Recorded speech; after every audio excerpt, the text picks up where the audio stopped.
Welcome into the Monday edition. Robby and Rexrode, 102.5, 106.3 The Game, brought to you by First Horizon, Big Bank Muscle, Small Bank Hustle. Visit firsthorizon.com/get it all. Robby Stanley, Joe Rexrode, Nick Keyser here with you. Hope everybody had a fantastic weekend. Joe Rexrode, fresh off a whole lot of basketball.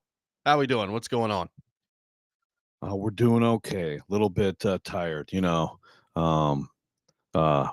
watching basketball and writing about basketball. Very, very grueling work. Yes, very, very much so, especially for you, like somebody who doesn't enjoy basketball at all. Yes, it's like pulling teeth. Exactly.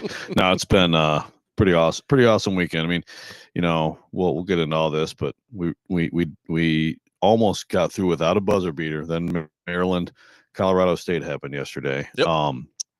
We don't really have a Cinderella. We can talk about that. I have some ideas on who can be Cinderella. And it's amazing. There's 4 conferences represented in the Sweet 16. The lowest before this was 7. Is that right? Wow. That's kind of a crazy number.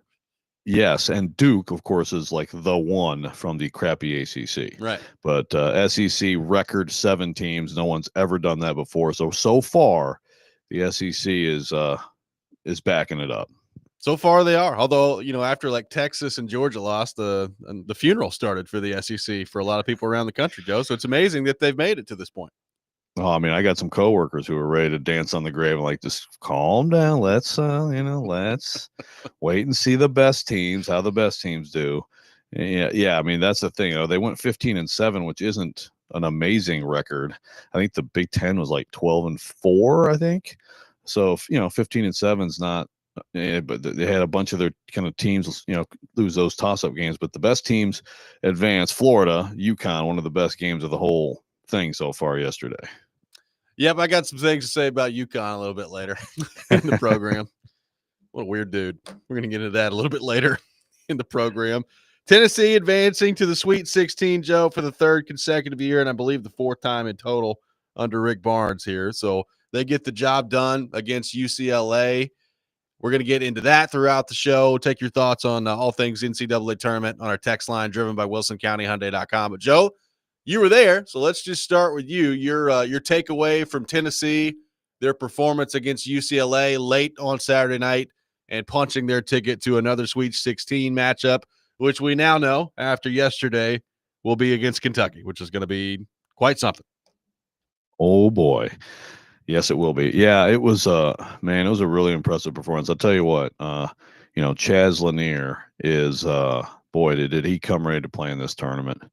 I mean, obviously he set the Tennessee single season threes record this year with Chris Lofton on hand, which is pretty cool. So you got Zakai Ziegler setting the assist record Thursday with oh my gosh, we talked about it Friday, the assist record holder there. Yes. And then Chris Lofton is there for Chaz Lanier. Lanier, just big time shot maker he's just so dangerous. One of the most dangerous players in this tournament. And again, he's not Dalton Connect. He's not someone who I don't think he's going the first round. It's funny, but a lot more of these mock drafts are popping up with him, like in the 30s to 40 range. I mean, he's really helped himself a lot, which also, by the way, can't hurt Tennessee. That guys come here and they get better and they improve their stock. But just great D as always. Is hounding D, Ziegler, the head of the snake, just causing havoc. Meshack causing havoc.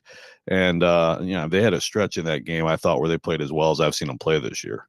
Kind of got a little, at the end, they got a little sloppy. And, I mean, that could have been a 20-point blowout against a really talented team, by the way. I mean, UCLA is no slouch. Really, they aren't.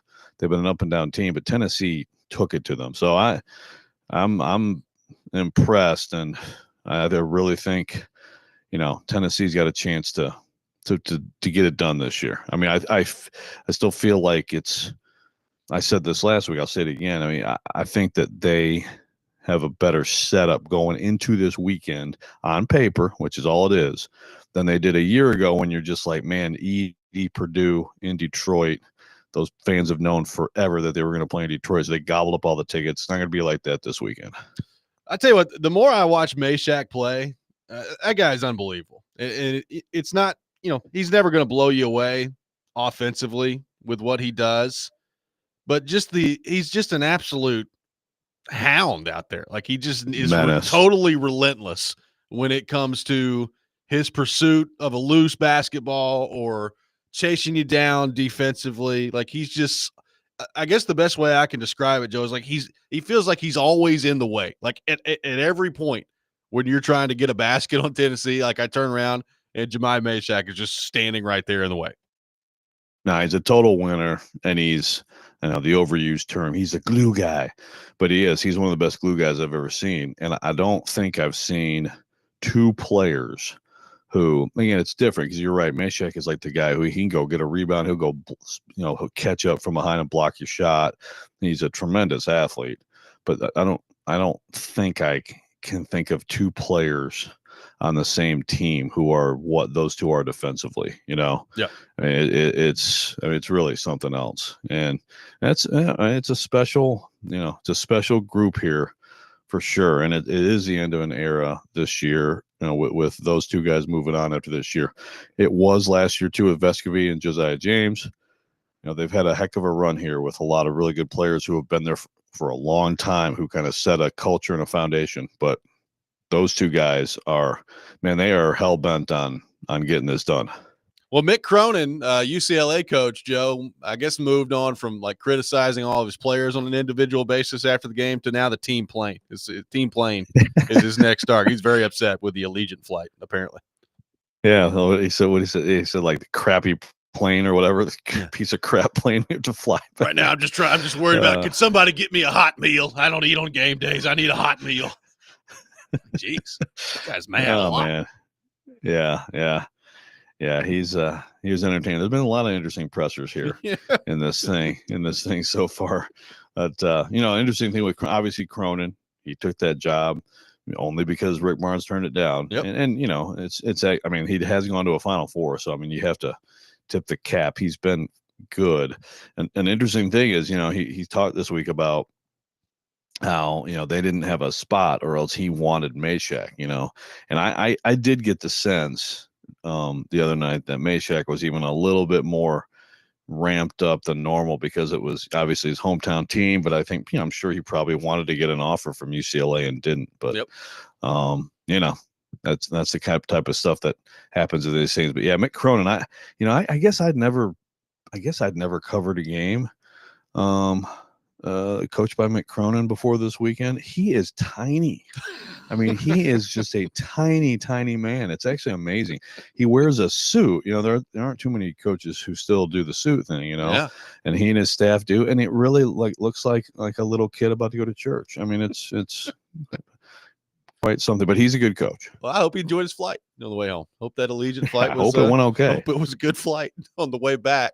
So we're going to have all week to kind of sift through this and break this down, Joe, but just your initial thoughts on the Sweet 16 matchup. I was doing the Predators game yesterday as they were playing the Blues, and at the same time, Kentucky was playing, and Connor Newt was in here just going crazy. So he's fired up for Tennessee and Kentucky. So your initial impressions on that Sweet 16 matchup that is going to be between now and Friday, Joe. A lot of mouthing going on between Tennessee fans and Kentucky fans. I'm here for it. Yeah, I mean it's really cool when you can get these things. We can get these obviously it's tough for the SEC, I guess. It's like, well, you're going to lose one of those teams. One of them's going to advance too. But it's a heck of a matchup. It's just really interesting this year because obviously Kentucky won both games. It's a totally different Kentucky system. Rick Barnes had a lot of success against John Calipari.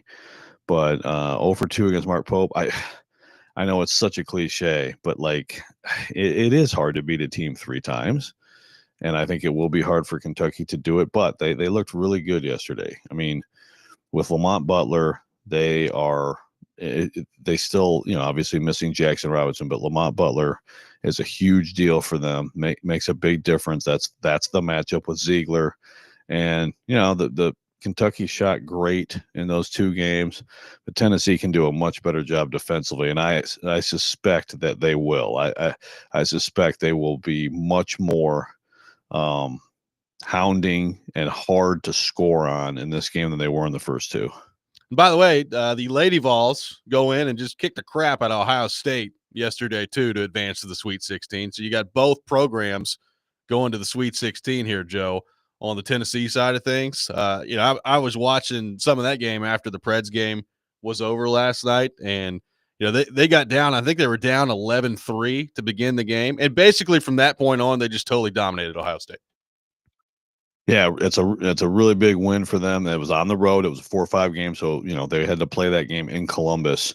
Huge win, making it Sweet 16 in Kim Caldwell's first year. That's a big deal. Probably looking at Texas, that Texas plays today, and that has been a very tough matchup. So but now you're out of the having to play on a team's home floor situation. So, I mean, look, they get it cooking, they get teams turned over, and they hit some shots from the outside. They're a dangerous team.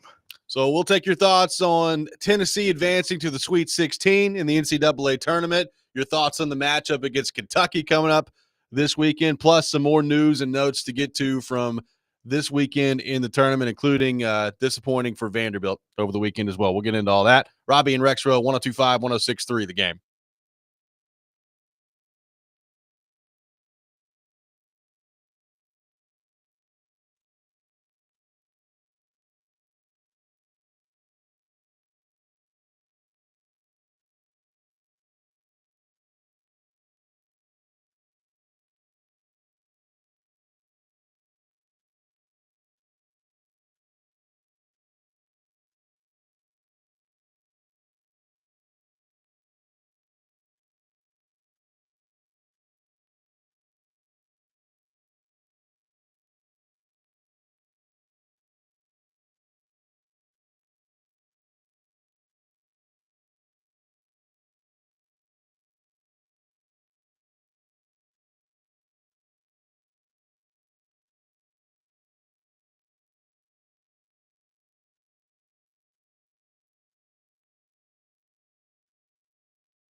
Welcome back in, Robby and Rexrode, 102.5, 106.3 The Game. Taking your thoughts on the NCAA tournament, 615-737-1025. We are live from our Busy Bee Plumbing, Heating, and Air Conditioning Game Nashville studios.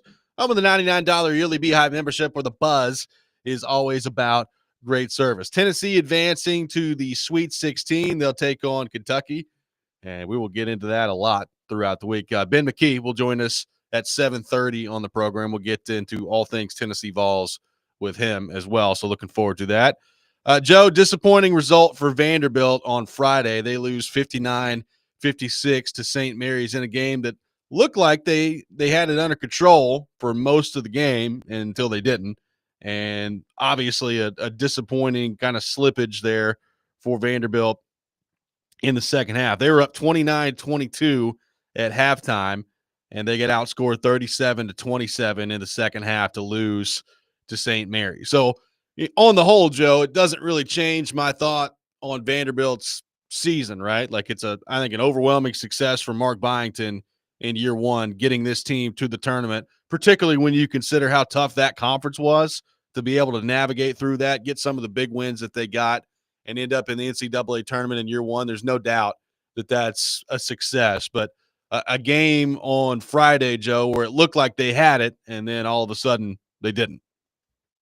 Yeah, it was a tough loss, and it feels wrong to like nitpick this season because it was so surprisingly good. It was a tremendous debut season for Mark Byington.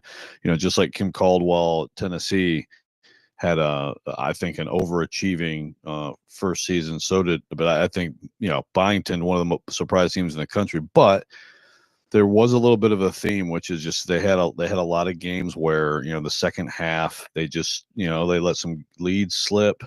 Or like a game at Oklahoma, they just let it get away. They had a great chance to win in Knoxville and get the sweep of Tennessee.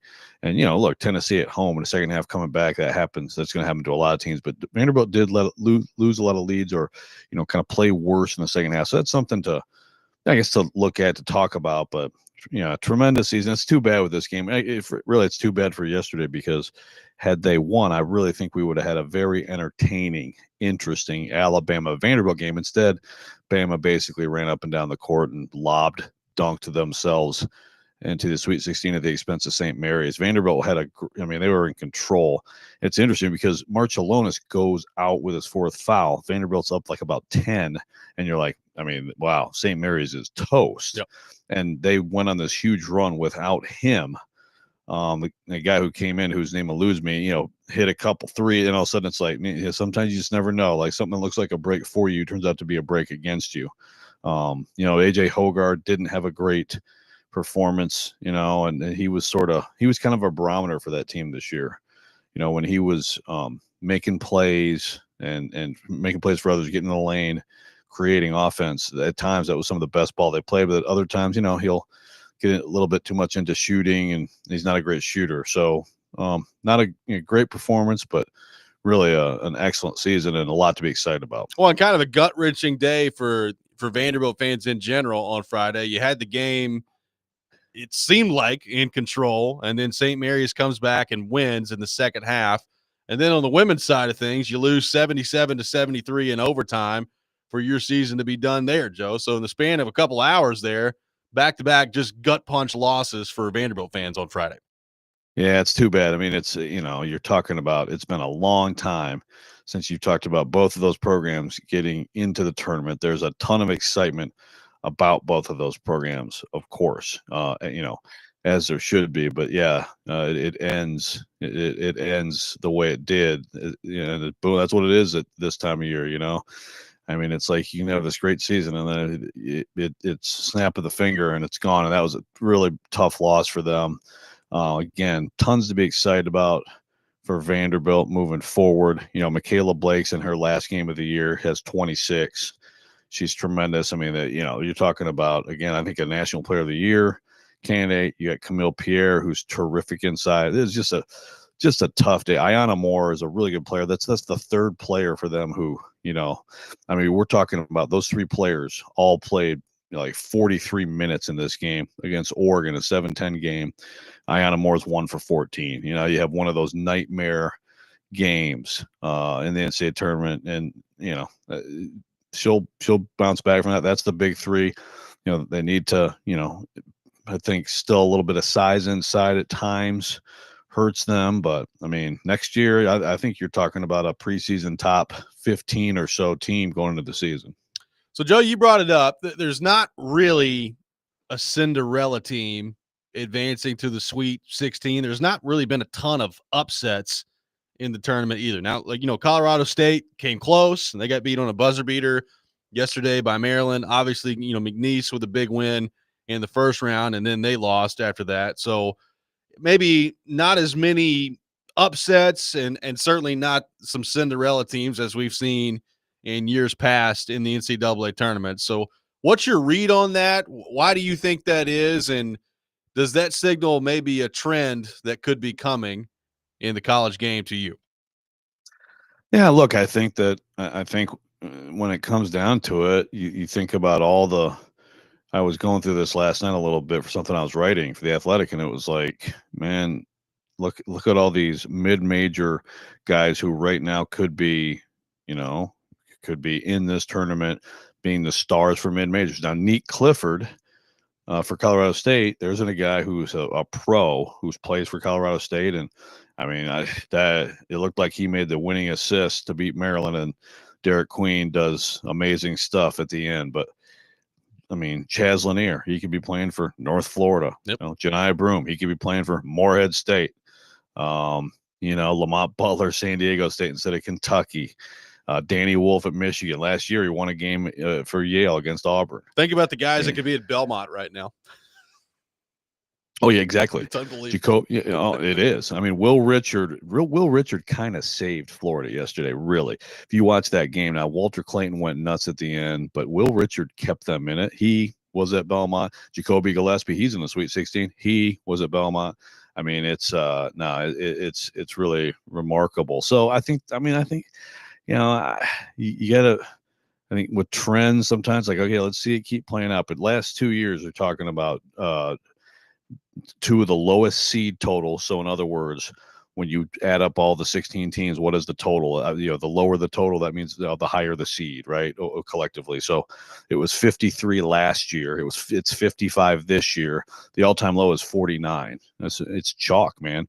This is the first time since 2007 we don't have an 11 seed or lower.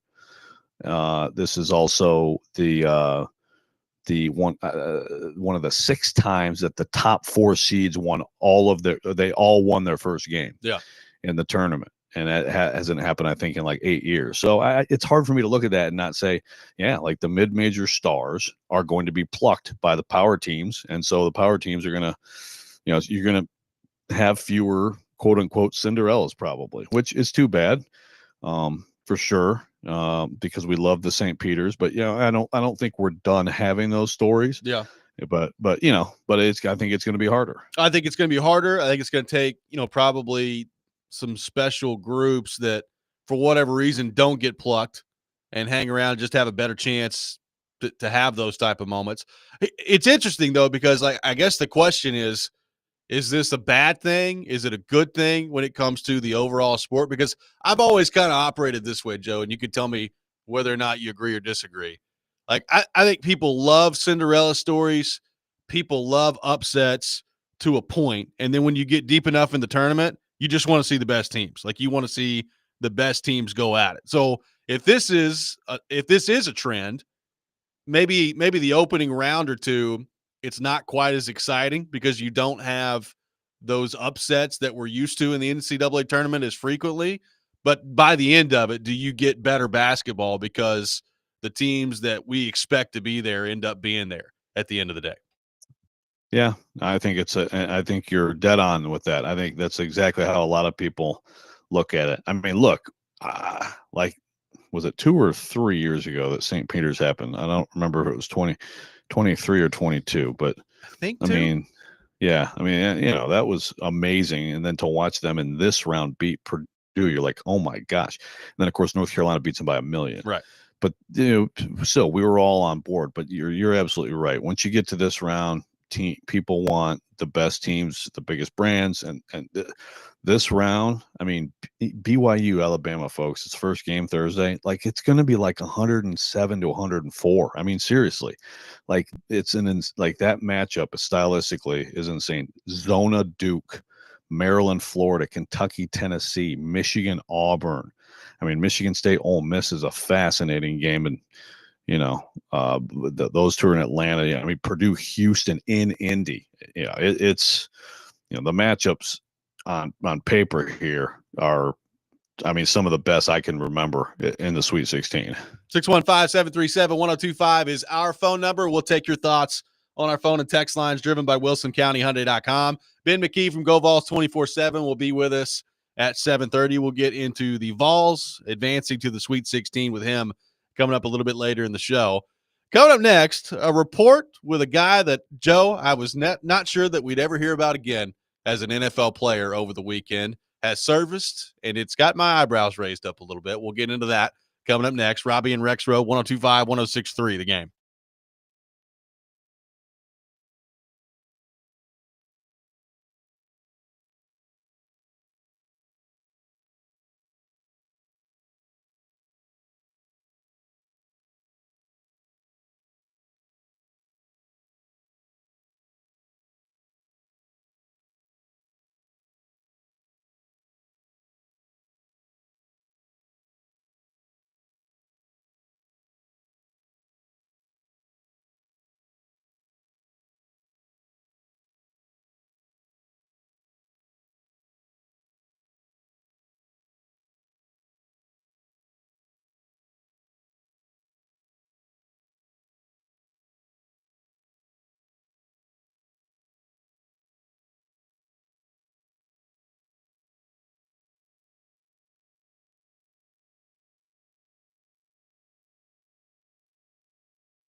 Robby and Rexrode brought to you by First Horizon. Big bank muscle, small bank hustle. Visit firsthorizon.com/get it all. Robby Stanley, Joe Rexrode, Nick Keyser here with you on this Monday morning. Taking your thoughts on our phone and text lines driven by WilsonCountyHyundai.com. So, Joe, I was, riding around doing some things on Friday, watching some basketball as the day went on, and then saw a report that maybe had to triple check to see whether or not it was real from friend of the show and best friend of Paul Kuharski, Jordan Schultz, that he put it out there on Friday. Says the Vikings have had discussions with former Titans quarterback Ryan Tannehill about a potential deal. Talks are ongoing and nothing is imminent as of right now. This is from Jordan Schultz that he put out there on Friday. So I don't know exactly what that means, Joe. Like, how serious are the discussions? Is this just a phone call to Ryan Tannehill where it was like, hey, man, you think you might want to be interested in coming to play for us? And it was just that. Like, are they dead set on bringing Tannehill in? Is Tannehill willing to go play for the Minnesota Vikings? Everything on that front kind of remains to be seen. But I found that very interesting, Joe, that apparently the Vikings and Ryan Tannehill have had some discussions here. I didn't know that we'd ever see Ryan Tannehill in the NFL again, and I guess I still don't know that we will, but the fact that apparently he's having discussions with the Vikings is surprising to me. What did you make of that report from Jordan Schultz? Yeah, it's really interesting. So, okay, remind me, where the heck is Daniel Jones? He's still under contract with He's them? with the Colts. Okay, that's right. That's right. We got the Daniel Jones, Anthony Richardson battle royale. Could be a special QB room in Indy. Yeah, how about that? Yeah, okay, so and then Aaron Rodgers, I guess we still can't totally close the door on Aaron Rodgers, or can we in Minnesota? I mean, Charles doesn't think you can, but guess not. And we're going to get into him in here in just a few minutes. He met with Pittsburgh over the weekend as well, but there's still no deal. So it's interesting. I mean, I guess first of all, you could do a lot worse as your QB2 than Ryan Tannehill. I also I look at the Rodgers thing, and it's like, so are they looking for a QB2 or are they looking for, okay, JJ's not quite ready yet, or maybe, I don't know, like JJ maybe can't start the very beginning of the season. Like, I don't know. But I can see how Tannehill could be interested. JJ McCarthy has not taken a snap in the NFL. Yep. We don't know how good he's going to be. That's a very good team. I mean, any quarterback has to look at the Minnesota Vikings and be like, I think I could look pretty good with that crew, with that coach, with those receivers, etc. So I could see that being an enticing situation for Tannehill. It could be, again, it could be one of those things where a little different than coming here, obviously, where it's kind of like the franchise QB that had been drafted was kind of starting to, look a little questionable, and there was opportunity. This is more like you'd be a bridge QB, but I could, they could work out different ways there, and I could see that being something worth getting him off the fishing boat. This is interesting to me from a couple different perspectives. Number one, from him. The last time we heard from Ryan Tannehill, I think, is when he did that podcast with Diana Rossini and Chase Daniel, where he was talking about, and this was in the beginning of last season, he was talking about what it would take to get him to go sign with a team. And basically is like I'm not signing a contract and playing just for the sake of doing it. Like, I'm not going to be a starting quarterback at a place where I don't have a chance to win. And it sounded to me like, Joe, at the time, that he didn't really have much of an interest in being a backup quarterback at all.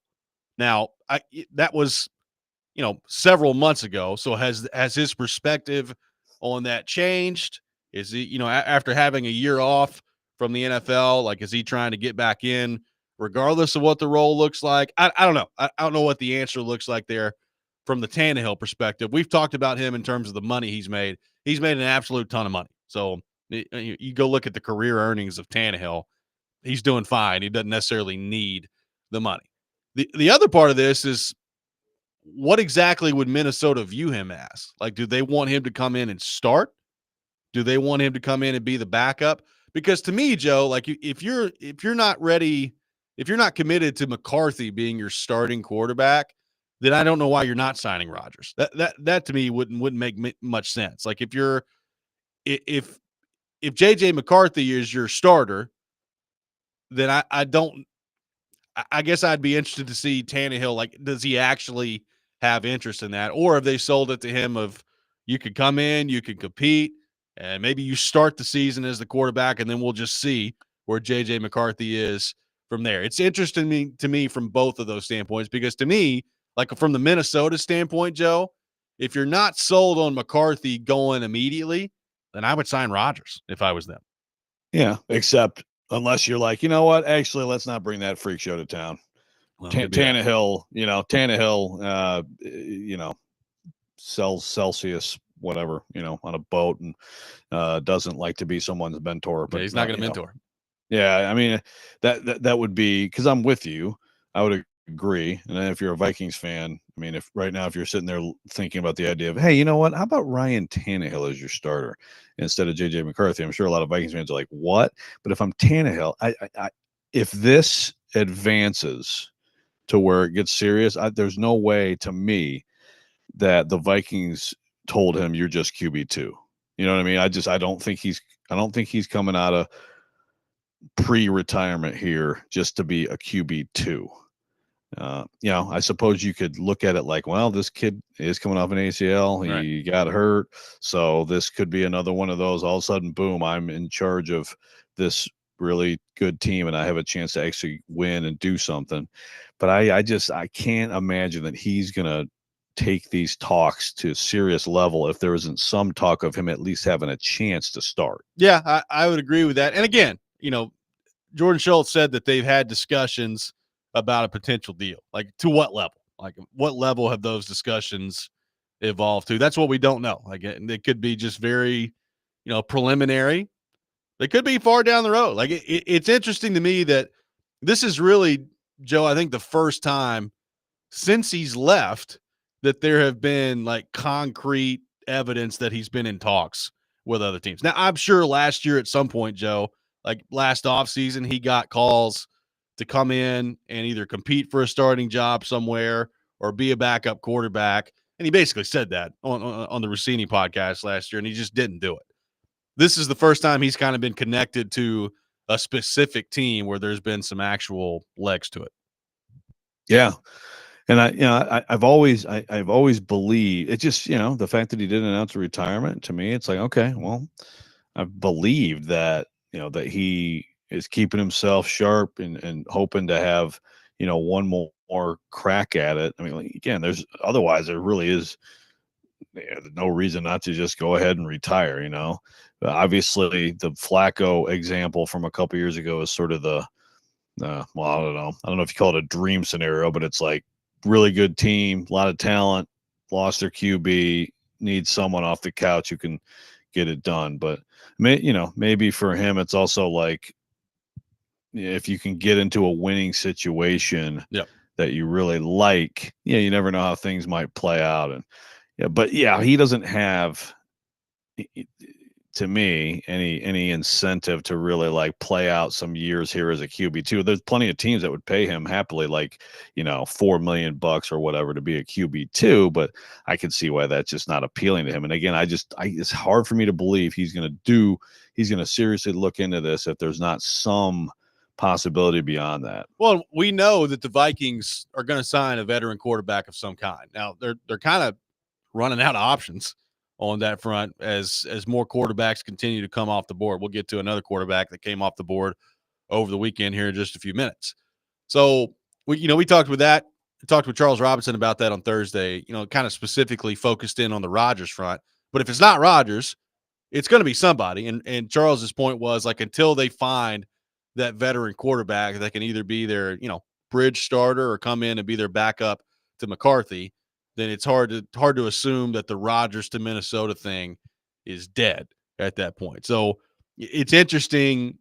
You look at the available quarterbacks. I think Minshew is still out there, but Tannehill's name coming up on the Minnesota front to me is really, really interesting. And I guess until they make a decision on that front, like Rodgers, even though he met with Pittsburgh over the weekend, it kind of sounds like he's just waiting on the Minnesota domino to fall. And then when it does, I guess he'll make a decision on whether or not he wants to go be the quarterback for the Pittsburgh Steelers.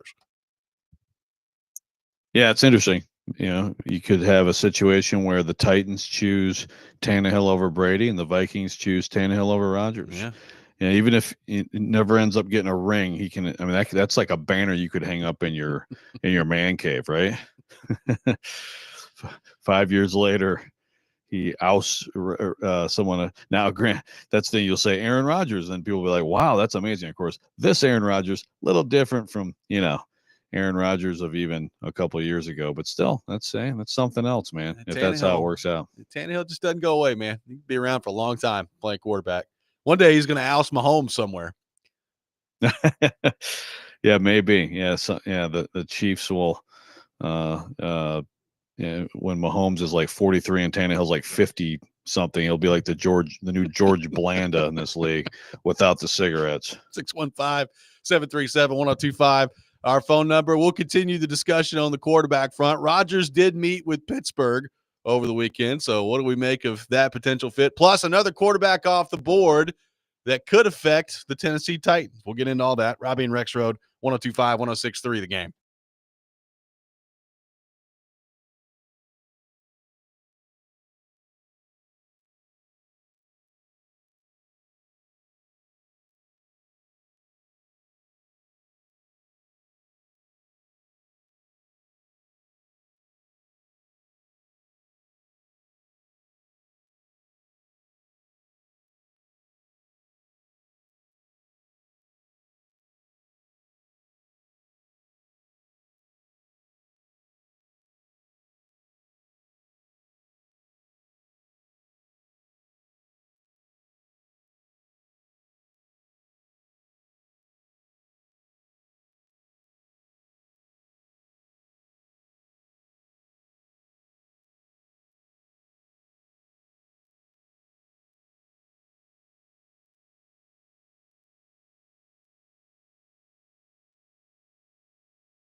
Welcome back in, Robby and Rexrode, 102.5, 106.3 The Game. Taking your thoughts on our phone and text lines driven by WilsonCountyHyundai.com.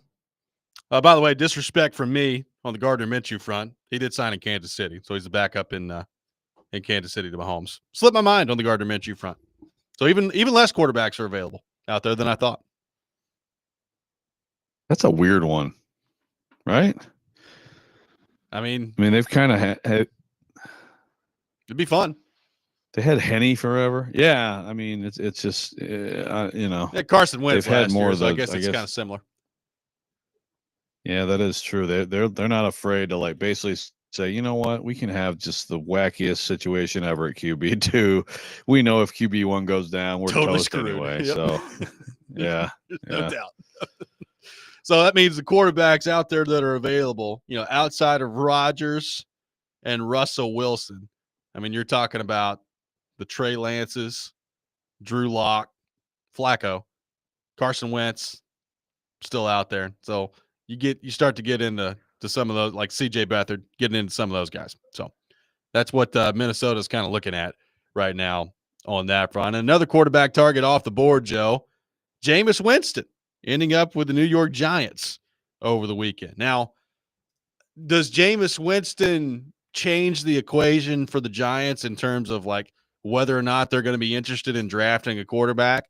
Probably not. Quite frankly, like if Rodgers gets through and doesn't sign in Minnesota, and then for whatever reason it doesn't work out in Pittsburgh, does it change them signing Aaron Rodgers if they want to? Probably not. Like you could, with the deal they gave Jameis Winston, you could still bring in Aaron Rodgers if you wanted to. It just doesn't look like it's going to work out that way.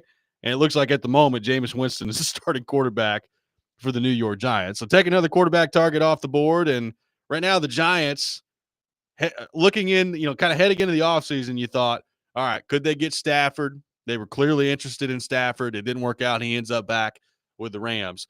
Could you pivot to Rodgers? Could you land Aaron Rodgers and get him? And if not, can you find a way to trade up to number 1 overall and get Cam Ward to be your quarterback? And they may not do any of those things, Joe, and Jameis Winston may end up being starting quarterback for the New York Giants. Yeah, that is wild. I'm here for it. If Brian Daboll may not be here for it, but I'm here for it. Would they at this point do a Rodgers Jameis QB room? I think they would. I mean, that just sounds amazing. That sounds like an absolute ton of fun. Yep. But I would still, Jameis is fine as your QB2. It's what you'd prefer, is that Jameis is your QB2. So I wouldn't, rule this out in terms of them trying to draft a QB. And they can still get Russell Wilson. I mean, they could do the combo there too of Wilson and Jameis. Wow, the combination possibilities are amazing. Yeah, see, but they're not going to do that, right? I mean, I'd probably just let it. I'd probably rather just let it fly with Jameis than doing that. But that's just me. Yeah, where is Russ then going to end up? That's a good question. Like the musical chairs here, you can see where all of a sudden he's sitting there like just with no place to go. I guess. Then sort of having to make a choice, okay, well, we'll take you as QB2. There's a lot of teams that might get to that, once it gets to the point where he doesn't have a starting job. But yeah, I feel like he's going to be the guy who loses out here as long as Rodgers actually does sign with a team. I got one texter says Malik Neighbors fixing to have 2,000 yards with Jameis as his quarterback. Ty says Travis Hunter going to be the pick for the Giants. On offense, he's wide receiver to catch Jameis's throws. And he can play DB to catch all his picks, too. You can just get him out there all at the same time. Well, I was just going to say, Neighbors 2,000 yards, and also will have like 17 tackles on interceptions. So be a hell of a versatile player. Yeah, he's like the new Travis Hunter himself. That could be really where you use Travis Hunter is like, all right, Travis, we're going to throw you the ball, but you're going to have to make sure you're ready to make a tackle at any point out there. Yeah. You never know when it's coming. You're always a DB too, okay? So remember that. You're a receiver and a DB at all times. Yes. I mean, look, if he ends up starting there, number one, they're going to be awful. So, I mean, just keep that in mind. But, it will be fun. There will be games where I'm sure the Winston Malik Neighbors combo will go nuts. Like, there will be a game that Jameis orchestrates like a a 15 catch, 190-yard performance from Malik Neighbors. He just might also throw 5 picks in the meantime. Yes, he's the new Fitzmagic. So that'll be fun. It won't be winning. It won't be fun for Daboll. I mean, if you're Daboll, you have to have a rookie quarterback, right? Yes. Well, I don't even understand the point of like continuing with this if this is what it's going to be. And again, I know, like you just said, they tried to get Stafford. They've tried to fix it. They haven't been able to. But if we get to, you get to the draft, and again, I have no idea like what they feel about Shedeur Sanders. I mean, maybe they could be the team that goes with him. After Cam Ward's already off the board, and they don't try to like move up and trade away picks and stuff like that. But I mean, if you're him, like you may as well just start looking around if you're going to sit there with like Jameis and whatever. I mean, it's not going to go well for you. And then look, there's a scenario too that I think is very, very well possible that could end up happening here. Like, what happens if you get through all this and Jameis is your starting quarterback heading into the draft? Your plan is to draft a quarterback, and the Titans take Ward at 1 and the Browns take Sanders at 2. Like, what are you doing then at 3 if you're the Giants? Are you just taking Dart? Like, just throwing a flyer at Dart that way? Yeah, or maybe you could hope that you take a great player. I mean, you have your pick of great players. I mean, if I'm a Giants fan, I'd lose my mind if they drafted Dart in that scenario. But maybe you could, then they can try to hope they can get Dart later, or they can move up into the end of the first to get Dart. Something like that. Texture says Wilson to Tennessee, book it. Yeah, book it. There's zero chance. Like, there's just, I mean, to me, right? Is there more than zero? Is there more than a 0%? Yeah, it's not. That's not. I mean, I guess they could trade back out of the pick and end up drafting, Abdul Carter or Travis Hunter, and then you just look around and say, well, yeah, we'll just bring Russell Wilson in, and they could be our quarterback combo of Wilson and Brandon Allen. But I would be very surprised if that happens. Yeah, the only way you can book that or even consider it is if we're all wrong. We're all totally dead wrong as we all sit here and just assume they're Cam on the Cam Ward train, right? I mean, that's the only way that I think it would even be discussed. But I don't expect there to be a peep about Russell Wilson, Tennessee, because I don't think there's going to be any interest at all. So let me ask you this: if you're Pittsburgh, sitting here kind of waiting on all this, you've got Rodgers that came into their building and apparently met with them, I believe, on Friday. Okay. And I don't think the contractual part of this is the problem, because some of the reporting around this kind of makes it seem like they figured the contract part out. It's basically like whether or not he wants to be there. So the meeting over the weekend was described as like a getting to know you type thing between the Rodgers side of things and the Steelers. So if you're Pittsburgh watching all this play out, how are you viewing this? That it looks like Rodgers is basically waiting to be told no by Minnesota before he decides whether he actually wants to come play quarterback for you. I think in this meeting that already happened, you say, Aaron, we're the Pittsburgh Steelers, and we think that we can win with you. And so, like unlike them, we don't have a first round guy who is destined to take over the job. Look at the receiving talent we have. I mean, to me, you got to press him, right, and be like, look, man, like, let's go. But I mean, look, if this is what he's going to do, you're also kind of, you don't have many other options. So I guess you just have to take it. 615-737-1025. Our phone number, 615-737-1025. Today, a very important day in the draft process for the Tennessee Titans. We'll get into that coming up next. Plus, I'm throwing the question out there. We're very early into the tenure. How are Titans fans feeling about the early direction under Chad Brinker and Mike Borgonti? We'll get into all that coming up next. Robby and Rexrode, 102.5, 106.3, The Game.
Hour number 2, Robby and Rexrode, 102.5, 106.3 The Game, brought to you by First Horizon, Big Bank Muscle, Small Bank Hustle. Visit firsthorizon.com/get it all. We are live from our Busy Bee Plumbing, Heating, and Air Conditioning Game Nashville studios, home of the $99 yearly Beehive membership where the buzz is always about great service. Robby Stanley, Joe Rexrode, Nick Keyser here with you. We'll be joined by Ben McKee from Go Vols 24/7 coming up at 7:30. We'll get into all things Tennessee with him. Corey Curtis from News 2 will be with us at 8 o'clock. Taking your thoughts right now on our phone and text lines driven by WilsonCountyHyundai.com. So, Joe, today is a very important day in the draft process for the Tennessee Titans. Number one, we are now officially 1 month away from the draft, thankfully, mercifully.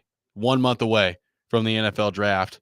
And today is Cam Ward's pro day down in Miami. So Cam Ward is throwing today. He did not throw at the NFL Combine, nor did Shedeur Sanders. And he talked about having 5 years of film as one of the reasons why he did not throw at the NFL Combine. He will throw today. I would imagine the Titans are going to have a very large contingent down in Miami watching Cam Ward make throws.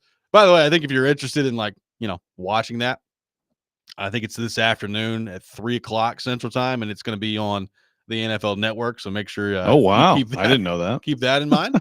So you can watch that, I believe, if you are so inclined. But Joe, I would imagine today, if you're the Titans, like you've already met with him a couple times, you had him into your facility, you've watched the film at this point, so you've got as big of a baseline as you're going to get on him to this front. And I guess today on the pro day front, you're trying to confirm what you think you've seen to this point in camp. Like, I don't think he's I doubt very seriously they're learning much new information about Cam Ward at his pro day today.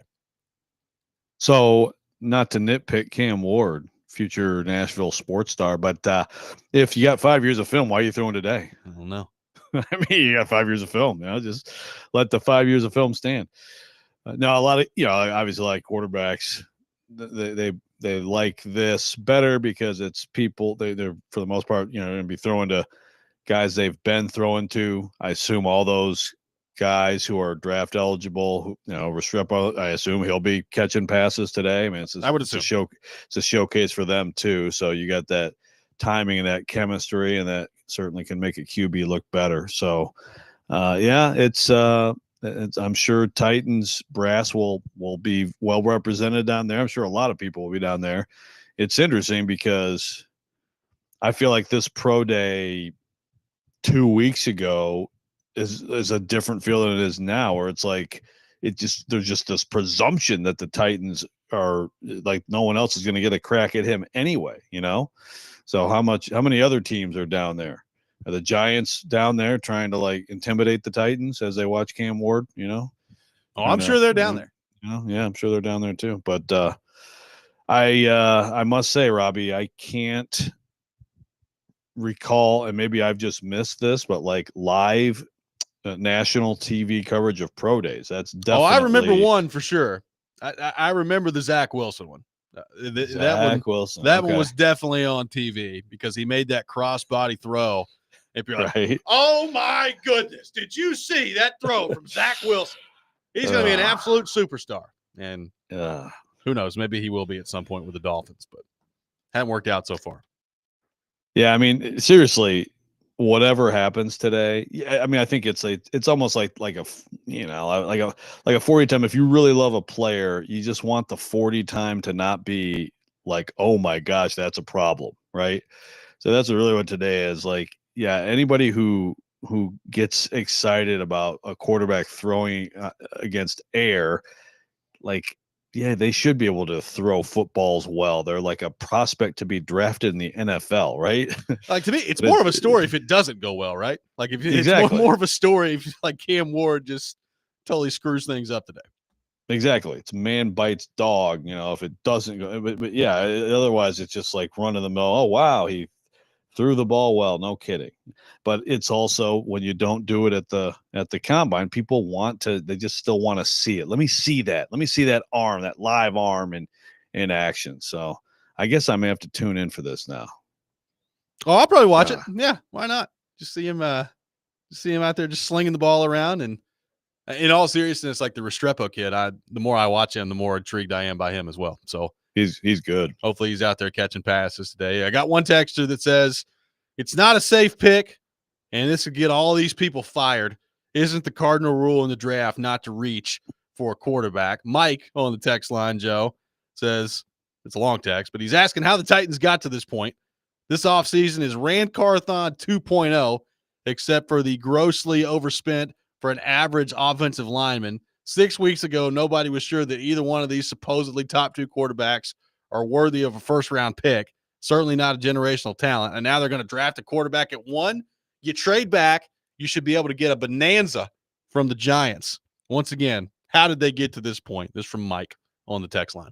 Well, that's all fine, Mike, but how do you know the Giants? Why do the Giants think they're generational? Are they giving you a bonanza if they don't think it's a generational talent? I mean, that's right. I mean, if they actually believe that, then okay, maybe you'd have a shot. Maybe you'd have to listen to it. Look, all your point about the QB. Anybody talking about the QB? Is this a mistake? Is this fireable? Yeah, absolutely. Also, it could be the one. And it just looks like they are willing to put their chips on the table here, that this is the one. So that question from Mike there kind of leads into the question I have for Titans fans today. And again, we're still missing, I think, probably the most important piece of information from this offseason, which is going to be quarterback. Are the Titans actually going to take Cam Ward at number 1?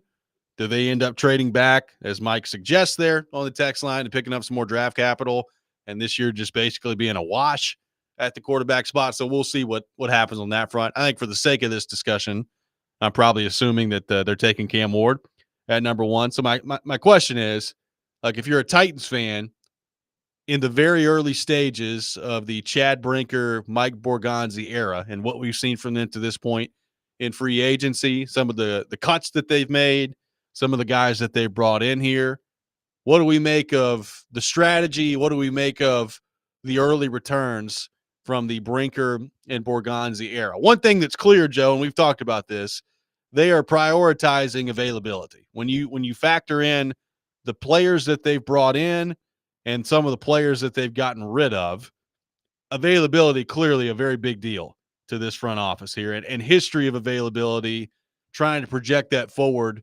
meaning that these players can be healthy moving forward. Now, sometimes that happens, sometimes it doesn't. I think that's clearly a takeaway from the early part of this with the front office at this point. And then again, assuming that they take Cam Ward, we'll see how they address wide receiver and edge rusher in the draft and in the rest of free agency. But I do detect, Joe, some frustration from Titans fans that they have not been more active on the free agency front to this point. Yeah, and I understand that. Look, to me, I think you're totally right on the availability thing, and ultimately that should be something that Titans fans like to hear, given all the issues of recent years. Of course, in this league, people who have had availability still end up getting hurt at some point. But I mean, it makes sense. And it also makes sense that Titans fans are sitting there like, this is it. The Carthon 2.0. I would disagree with the texter who said Carthon 2.0. At this point a year ago, they had a bunch of signings in the trade for Snead, and it was like, oh my goodness, look at the offseason they're having, right? It was a lot of sizzle, didn't end up being a lot of steak. Right now, thank you. Right now, I understand a little bit of impatience or a little bit of anxiety. Like, look at your roster; it's really bad. I'm like, there are going to be more signings. I mean, this is obviously they've decided to, they're going with cheaper guys, and again, probably some more 1-year deals to come, and we'll see how those choices are. It's not going to be a lot of excitement. This comes down to me to, the Dan Moore signing is going to tell the story of this free agent class for sure. And if it turns out they have themselves a solid left tackle, and then everything else falls into place, and Latham flourishes at right tackle and all that, then I mean that's a heck of a way to start, because obviously their offensive line has been so bad, and that would mean that they'd have at least a pretty good, a decent, solid, middling offensive line, which is a huge step forward. But it's also, to me, a huge leap to just assume that based on what we know of him. So that's the bottom line. Obviously, they have other holes to fill. They will sign other guys. So Cam Ward's got his pro day today, and throwing the question out there for Titans fans: what do we make of the early returns, the early strategy on the Chad Brinker and Mike Borgonzi front for this offseason? Your thoughts on all that coming up next? 615-737-1025. Robby and Rexrode, 1025-1063. The Game.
This week's Nashville's best deal is Boom Boss Pizza and Watch Bar, just in time for the NCAA tournament. Score half off a $30 gift card and enjoy their award-winning pizza and handcrafted beverages. Visit them in Nashville, Spring Hill, or Murfreesboro. Visit thegamenashville.com/deals now while supplies last. Robby and Rexrode here on 102.5, 106.3 The Game. Ben McKee will join us here in just over 10 minutes. We'll get into all things Tennessee Vols with him. Taking your thoughts on Cam Ward and the direction of the Titans front office to this point early in the Brinker/Borgonzi era. I got one texter, Joe, that says apparently the Titans front office forgot that we had no quarterback at the end of last season. They've yet to sign a serviceable quarterback through free agency. And right now, there's no clear-cut starting quarterback available at number one. What are they trying to do? Run it back and be horrible again and pray they get the number one pick again next year? Dustin from Hopkinsville says that I just think it's a bad move to take a quarterback in a class that no one until recently says is a good QB class. The hype of late for no reason. You trade back, you let Ward get picked up, draft one of the home runs available on Hunter or on the edge, take a shot with a pick that isn't so valuable. I don't know that the opinion on the class as a whole, Joe, has really changed all that much. I just think there's a lot of conversation right now about Cam Ward. And again, like if you're the Titans, it doesn't really matter what the overall quarterback class looks like. It's at this point, what's your evaluation on Cam Ward? What's your evaluation on Shedeur Sanders? But yeah, like it seems like it's coming down to basically one guy right now with Cam Ward. And what's your evaluation on him? See, that's what I'm here for, is them just taking Shedeur Sanders on draft night and blowing everybody's mind, having people melt down. TD and I both sit there and say, hey, that was the right move all along. But yeah, I guess I've focused on, again, it's basically like the majority of NFL media but believes there's a gap between Ward and Sanders. So in my mind, it's Ward, right? I mean, I think that's what it will be, but we'll see. Yeah, and that's the thing. Like the QB draft class stuff is, I understand that obviously the worst draft class of my memory, which was the one from a few years ago, with Pickett as the top guy in the middle of the first round. There's an example of bad QB draft class, and the results are across the board, pretty much back it up, right? Yeah. But again, it's one person. Like if the other quarterbacks in the draft aren't great and don't go high or whatever, you're picking one person. It just comes down to what you think of that person. And I can look at this and, it certainly seems like the Titans have kind of talked themselves into this a little bit. Again, that's also us assuming things along the way based on little comments, generational player, we need to get all these top 100 picks, et cetera, et cetera. Those little public comments, we take them too far and then we run with them. But it does seem that way. It seems like Cam Ward, essentially, once the Titans started to get to know him, started to really believe that he could be the guy if this is how it turns out. I got one texter that says, why does everybody think trading back is as simple as pushing a button? If they trade back for too little, they'll be crying about that as well. Like, really, the one team right now that fits that mold would be the Giants. Like, do the Giants get desperate enough where they're willing to give you an absolute haul for Cam Ward? Like, that's what it comes down to. But I think there have been a lot of people that just assume that the Giants are going to offer some enormous package to the Titans to go try to move up and get Cam Ward. And they may not. Like, we've talked about the idea, like, would they offer a package that even includes next year's first round pick? Like, if not, then that's probably disappointing to you if you're the Titans trying to look ahead to next season. And again, I keep saying this and I'll stand by it. Like, to me, if you love Cam Ward and you think he's legitimately your answer at franchise quarterback, then it doesn't really matter what the Giants want to offer you. Right. Maybe they get to the point where they go nuts. I mean, again, I asked this last week with Carsey. It's like, is there an offer you can't refuse? Is there something where it's like, okay, even though the plan has been to do this, guys, do we really want to put our entire careers on Cam Ward being that guy? Because right now we can do this. Yes, it's going to be rough next year. And I know Brian Callahan's like, oh gosh, please don't. But okay, we got this draft capital. This is a building block situation. I just don't see it happening.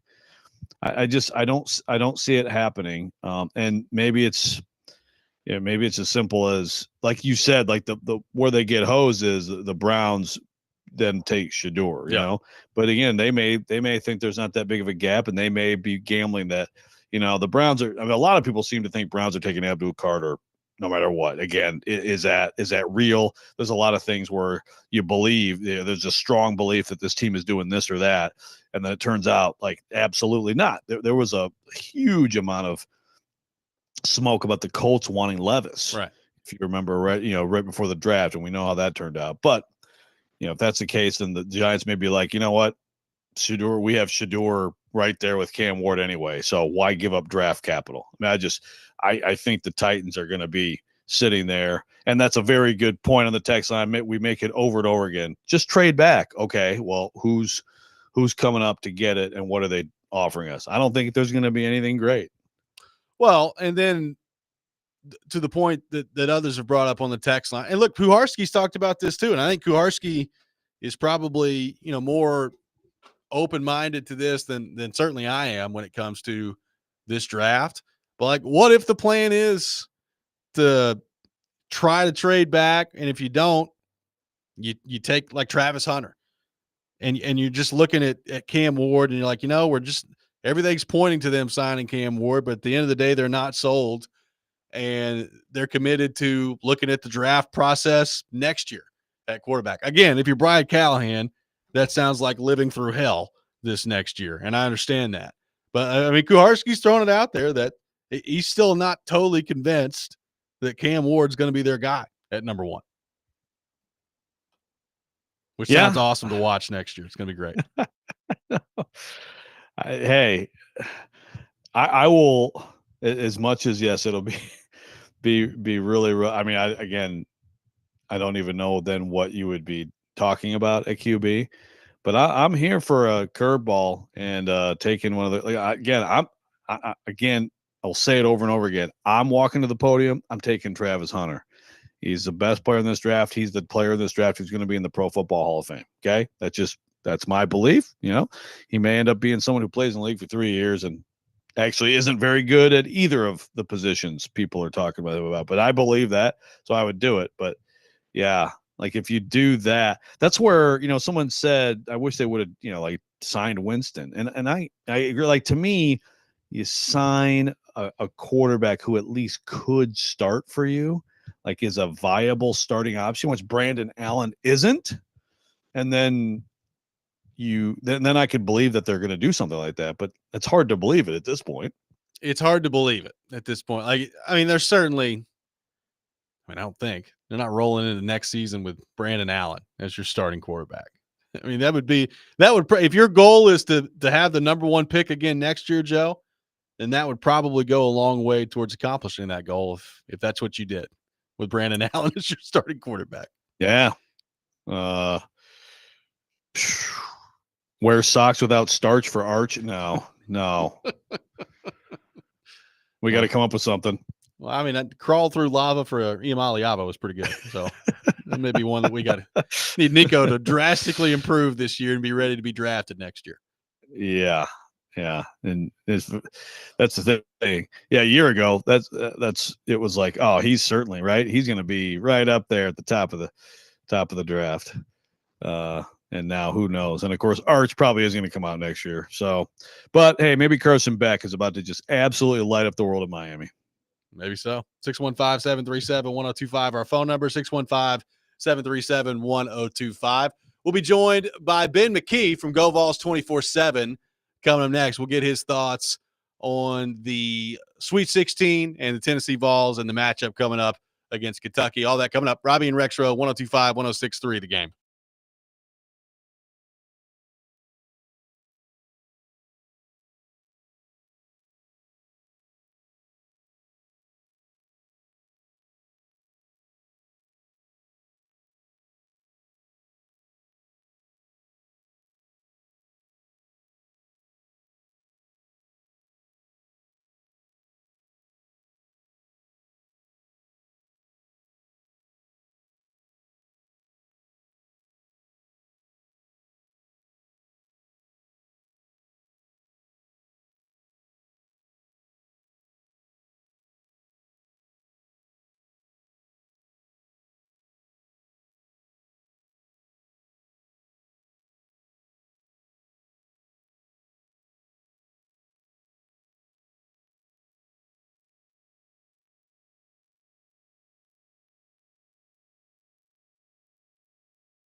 Welcome back in, Robby and Rexrode, 102.5, 106.3 The Game. Robbie Stanley, Joe Rexrode, Nick Keyser here with you on this Monday morning. Tennessee punching their ticket to the Sweet 16 over the weekend. They'll be matched up against Kentucky, which is going to be a heck of a week between Tennessee fans and Kentucky fans sniping back and forth at each other. To help us talk more about all that, we head to our 102.5 The Game phone line, driven by WilsonCountyHyundai.com. And welcome to the program, our friend Ben McKee from GoVols 24/7. Ben, good morning. How are you? I'm doing well. Just wrestled with a car seat. Other than that, I'm doing well. I know how that is, my man. They make these car seats just unbelievably complicated nowadays. There's all these straps and holes and everything that you got to figure out. It's ridiculous. And you look up the YouTube video on how to do it, and it solves it in like 5 seconds.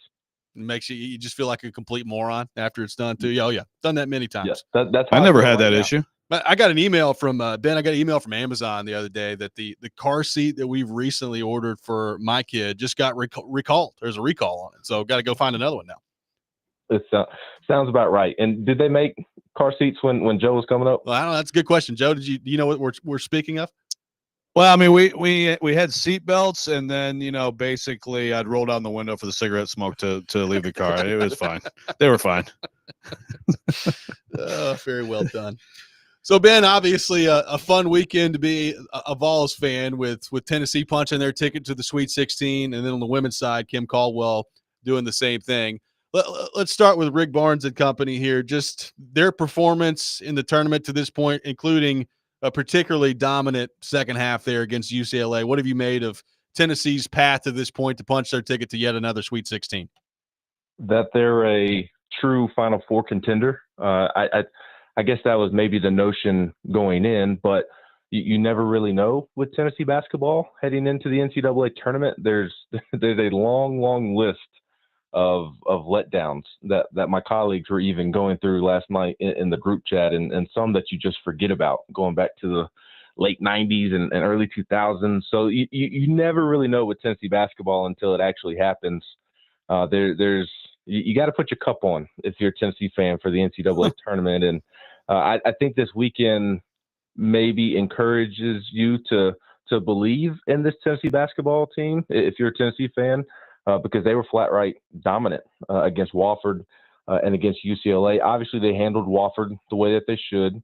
And then UCLA, it was a first half in which adjustments were needed to be made. And I thought once Tennessee kind of got a feel for what UCLA was doing and navigated those early rounds of the boxing match, I thought they made the proper adjustments and really swarmed UCLA on both sides of the basketball. And when you're playing a 7 seed and a 15 seed and you're a 2 seed and you've beaten Auburn, you've beaten Florida, Alabama, all these other teams that are also worthy of a Final Four, that's how you should play against your opponent. So just the fact that we actually saw it with our eyeballs come to fruition, and it just reinforced the fact, to me at least, that Tennessee is a Final Four contender. And I think, to get more specific, I mean, I think a lot of it has to do with how Chaz Lanier has elevated his play at the best time of year.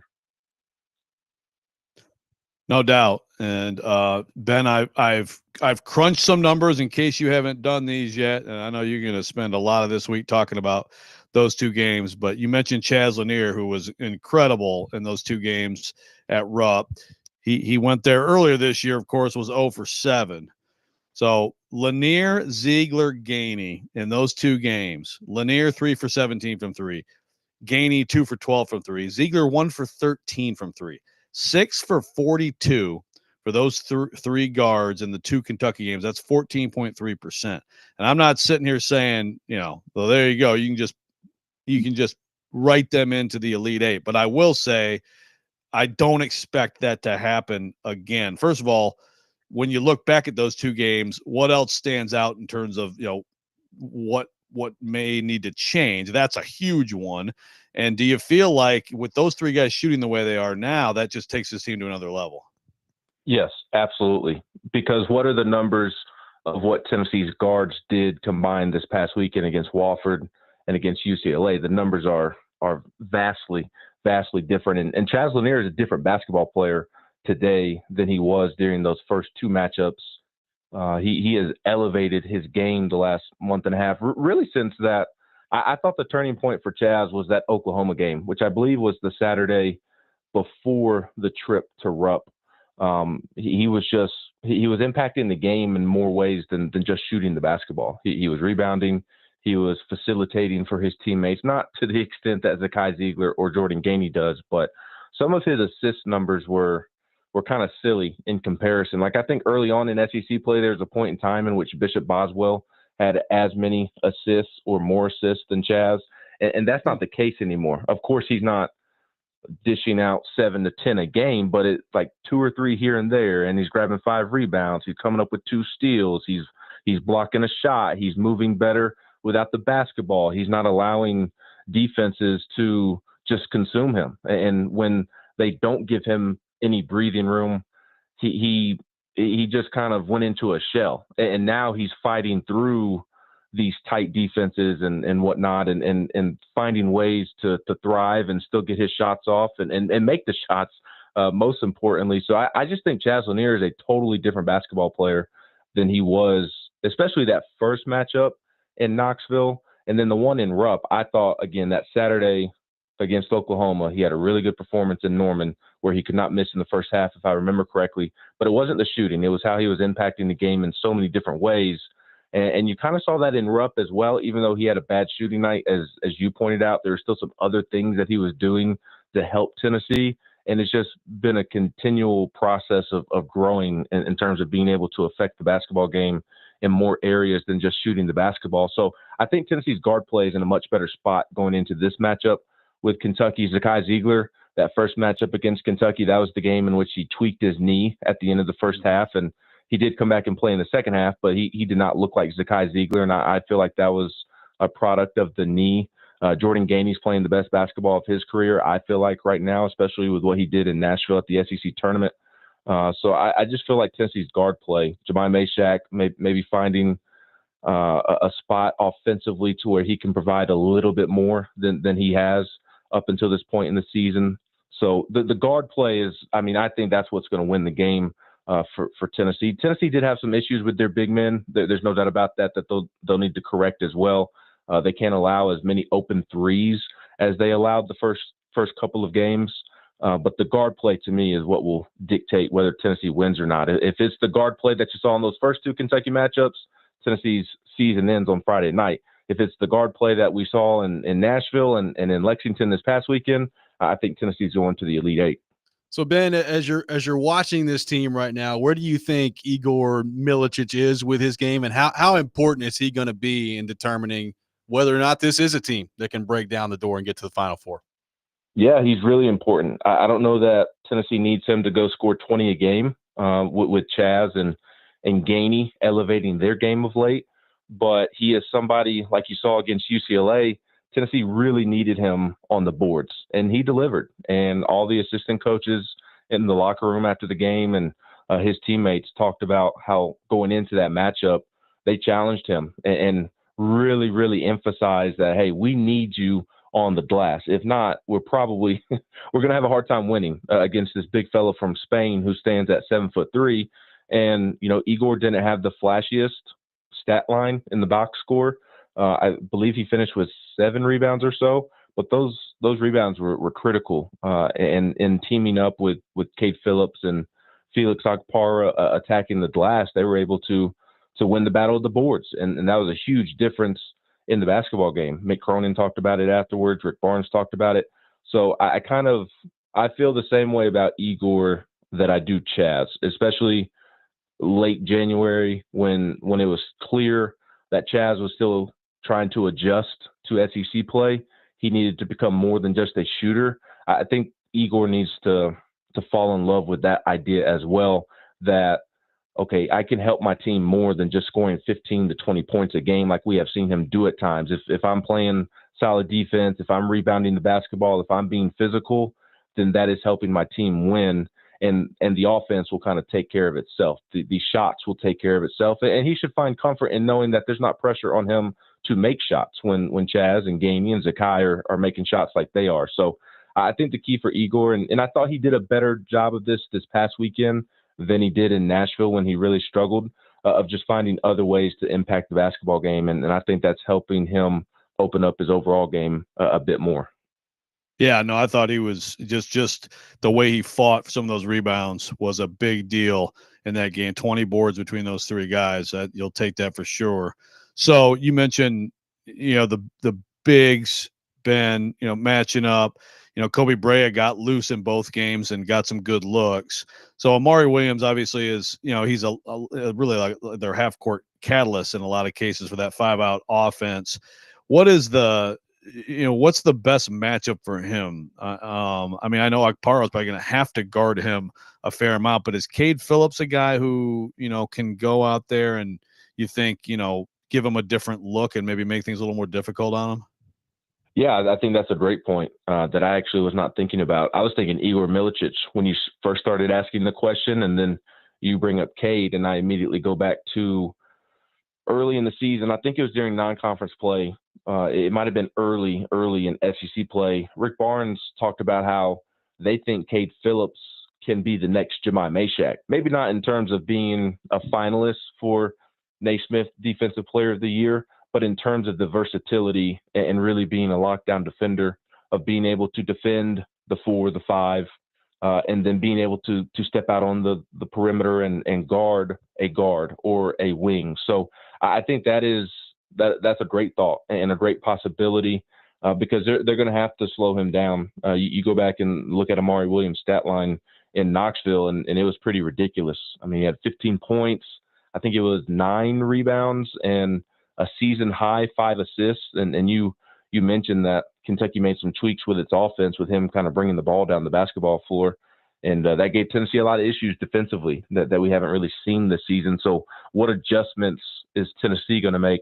I don't think Felix Okpara is the answer. As you were talking, I had flashbacks to him trying to defend Jamin Brakefield in Oxford on the perimeter and it not going well for him. I don't know that Felix does great out in the open floor. And then maybe that was just a bad night for him.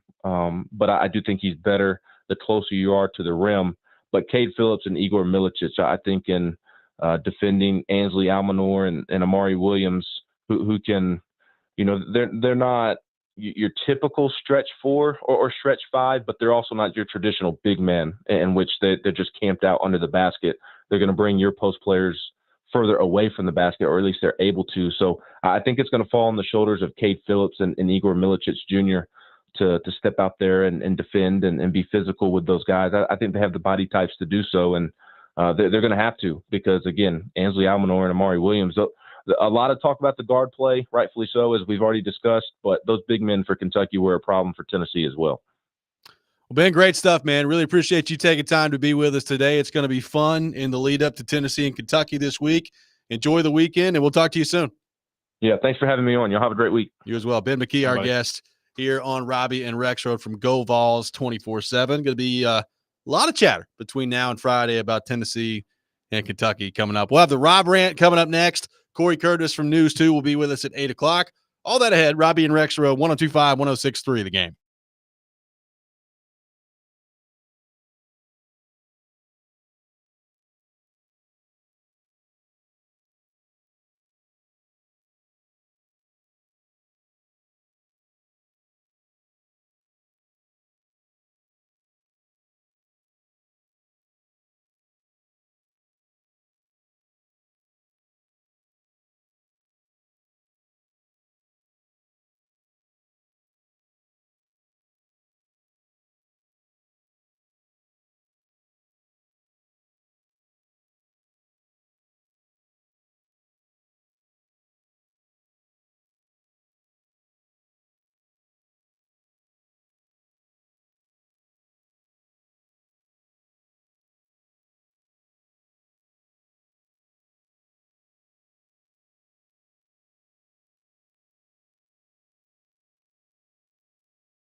Don't make me angry. Sometimes you have to tell someone to pound sand. You wouldn't like me when I'm angry. This is the Rob Rant. Now on Robby and Rexrode. Him and Will Levis in the quarterback room next year, which is about as exciting as me walking out into traffic out there. You have your own chicken, don't you? Yeah. That is the key. I think that's the key for all of us is to get chickens. Can I have one of your chickens? I don't know. I'll have to check. Okay. Okay. Well, unlearn that. I hope they don't do that to you, Bama. It is that time of the day. Time for the Rob Rant here on Robby and Rexrode. You can check out it every morning, either the Rob Rant or the Rex Rant. And Joe, we heard a clip there at the end of that little mashup from Keezer of UConn coach Dan Hurley coming off the floor last night after their loss to Florida. A nice, hard-fought 77-75 win for Florida over UConn, ending the run of back-to-back national championships for the Huskies. And Hurley's coming off the floor, and he's looking at Baylor, who's about to take the floor against Duke in the game after that, and starts screaming about the officials. And he dropped a couple F-bombs there, talking about basically he hopes that the officials don't screw Baylor the way that they just screwed UConn. I don't know, Joe. I watched some of that UConn Florida game, particularly in the second half. Didn't feel like there was like some whistle against UConn in that game. So I don't know. I guess he saw the game differently than I did. But the guy's weird. Dan Hurley's a weird dude, man. And he's obviously a really good coach. And, you know, there was conversation last offseason about him taking the job with the Lakers, which he ultimately turned down.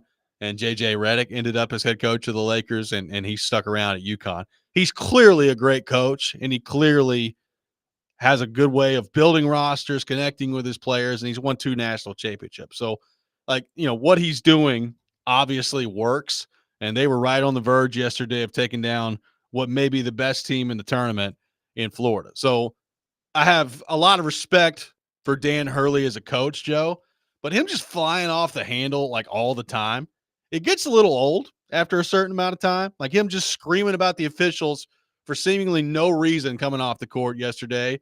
He's out there screaming on the sideline. His assistant coaches are trying to tell him something, and he basically just tells them all to shut up on the sideline over there. He kind of seems borderline insane, and we saw some of that yesterday on full display from Dan Hurley. You know, I mean, honestly, hold on one second.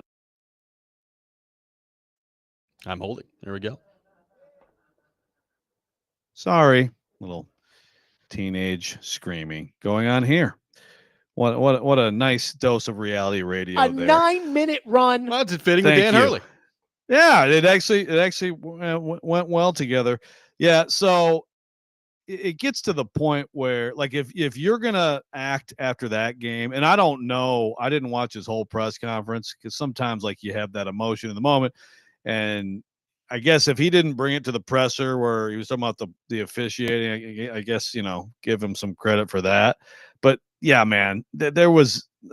I can't think of a single controversial call. I mean, sure, there's some.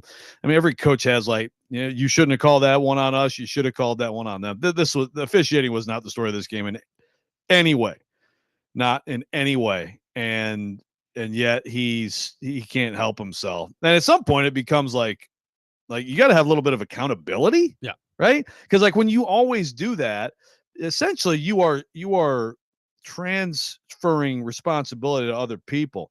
And although it was a great performance by his team yesterday, an overachieving performance, I said a championship performance, and Ricky Merritt got all mad at me but I'm like, they're not a good team.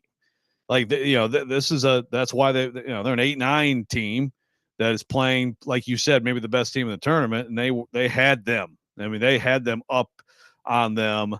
Inside like 2 minutes left or 2 and change left, right? So it was a tremendous performance, but also, this is a disappointing team. There were people talking about a three-peat with his team, and it's been underachieving all year. So it's just at some point it looks like you just can't like have accountability for your own failures. Then he's in the presser and he starts crying. I mean, again, like, hey, that was good, raw human emotion. He's got these seniors who are leaving who, look, didn't live up to it this year, but also gave him a great effort yesterday and stuck with it. But I'm with you. He is wound so tight, and he's such a beyond the ref stuff. Man, does he like crave talking trash to fans of other teams? It's too, always you know? something. Like, yeah, I mean, yeah, it's always something with him. Which, for sure. Which again, like, it's not always a bad thing. Like, I think we probably need more villains in sports, right? Like, we need more guys that people can latch onto and dislike. He's certainly that. Like, if you're not a UConn fan, like, you watch Dan Hurley on the sideline and coming off the floor when he's playing against your team, you're like, man, I can't stand that guy. So, like, I think that can be a good thing in sports, but like, it doesn't really have to be every game, does it? Like, it just feel like there's always something with him where he's either yelling at somebody or he's complaining about something. And again, he's a great coach, clearly a great coach. I think after a long enough period of time of just seeing him do this over and over and over again, it starts to rub you the wrong way. I think he is. No, I agree, and I think he is the most hated coach just by general other fan, possibly like going back to like Bobby Knight. I mean, like people hate Coach K just because he won all the time. Coach K, you know. But like it's not the same thing. He for the most part he didn't act like this, you know. People hate different people, Calipari, Patino, whatever. But like as far as like just a guy a polarizing figure who like the fans of the team love him, but everybody else just looks at him and says, this is just a complete jerk. I think that he may be the most or the biggest example of that in this sport since Bobby Knight's heyday at Indiana. 615-737-1025 is our phone number. We'll be joined by Corey Curtis from News 2 coming up next. We'll get his thoughts on all things Titans and Cam Ward. This is Robby and Rexrode, 1025, 1063, The Game.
Final hour, Robby and Rexrode, 102.5, 106.3 The Game, brought to you by First Horizon, Big Bank Muscle, Small Bank Hustle. Visit firsthorizon.com/get it all. Robby Stanley, Joe Rexrode, Nick Keyser here with you on this Monday morning. And as we do every Monday morning at 8 o'clock, we head to our 102.5 The Game phone line, driven by WilsonCountyHyundai.com.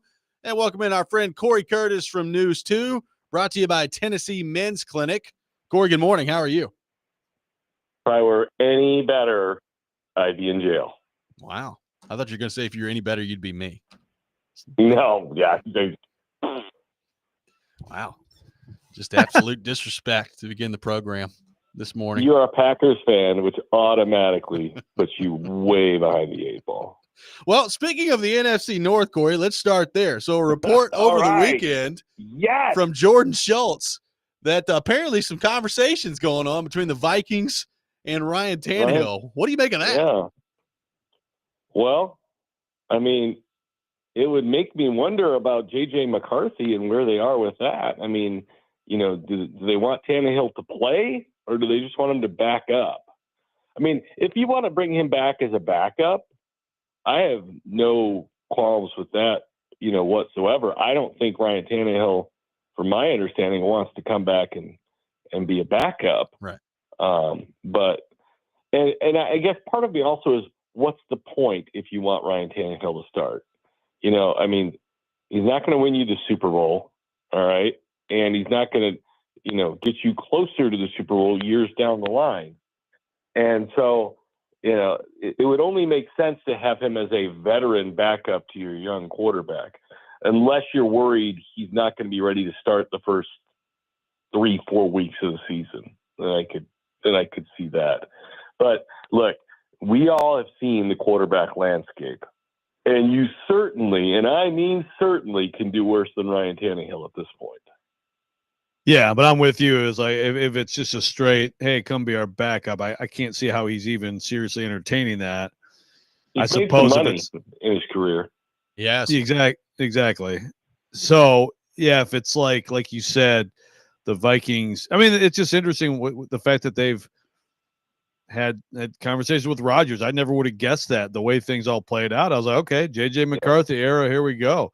But maybe maybe you hit on it, Corey, is just like the readiness early they're worried about. And so if you're Tannehill, it's like, well, I could come in, ball out the way Darnold did last year. I'll take my chances with Jefferson and Addison and Hawkinson and Kevin O'Connell's offense, and then I'll have myself entrenched. And, you know, the J.J. McCarthy era is still, you know, a long way to go. Maybe it's a situation where they're like, hey, come in. You're probably going to play the first 3 or 4 weeks. If we're 4-0, the job is yours until we see otherwise. You know, maybe that's an opportunity that they present, you know, to them. But I mean, who knows? I mean, obviously the coach can coach, and you know they've got some personnel on the team, and they're in position to win some games. But if J.J. McCarthy, I mean, look, J.J. McCarthy was going to start before he got hurt. So they can't think he stinks now. All right. Yeah. I mean, that wouldn't make any sense. And if they did think he stinks, they would have kept Darnold. Darnold. There. Right. Yeah. So it only makes sense that this is a temporary job at best. So, Corey, today is, number one, mercifully now a month away from the NFL draft, so we're getting closer. And number two, Cam Ward Pro Day is today. So we'll, I'm sure, see a lot of highlights from him throwing the ball around at Miami later today. I guess my question for you is this. The Titans have already met with him a couple times. They've had him in their facility. They've gone through the film at this point. So if you're a Titans fan, if you're a member of that Titans coaching staff, probably more importantly, what are you looking for today out of Cam Ward in terms of what you want to see from the Pro Day and how impactful that is in your decision as to whether or not to draft him at number one?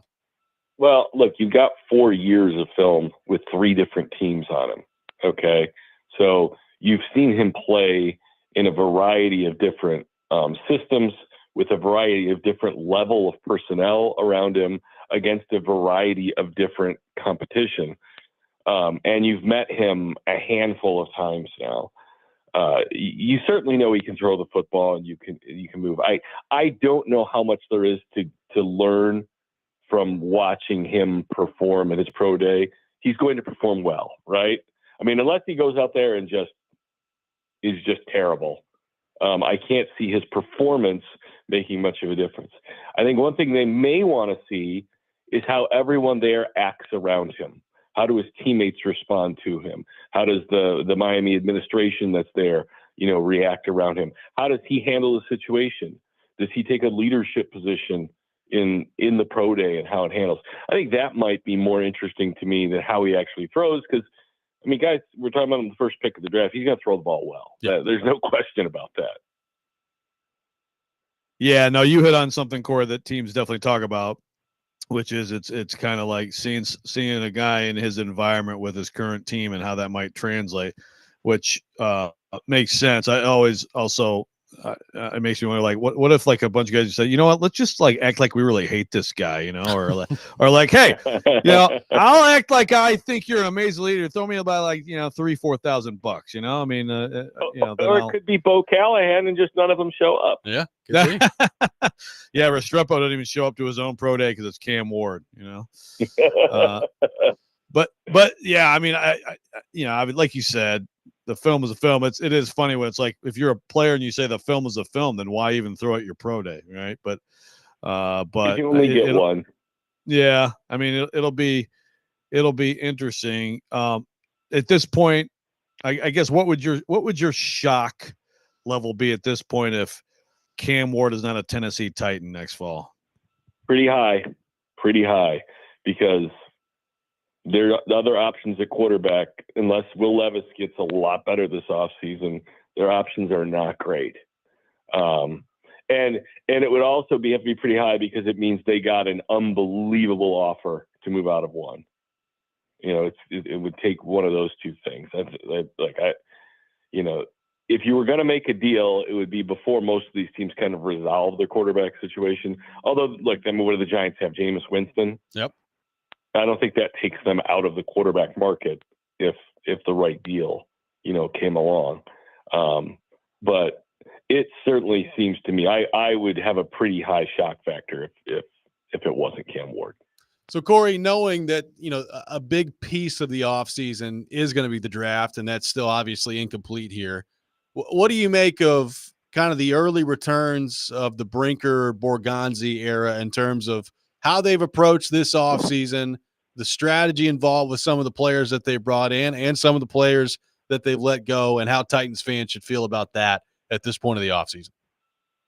I mean, I don't think there have been a ton of surprises because we knew there would be more, second-tier free agents than top-tier, free agents. Obviously, the contract for the tackle was more than everyone expected, but they made it clear that getting that right tackle position was paramount to them, and they fixed their right tackle by bringing in a left tackle, and they figured that was their best pathway to doing that. And I have always been one that the game starts in the trenches.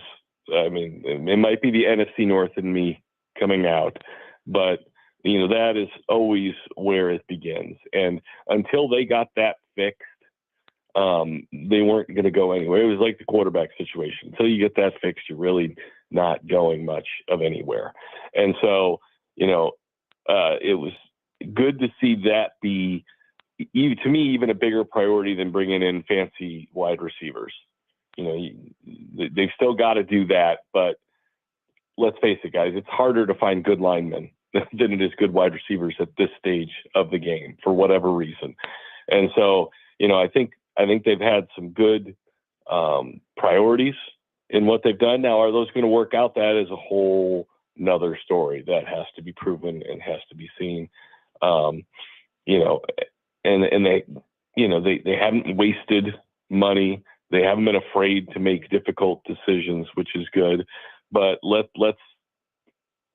not hold anything back here. I mean, they have a long way to go. There's not a lot in the pass rush game for them right now. The guys they brought in look like they're better run stoppers than they are pass rushers.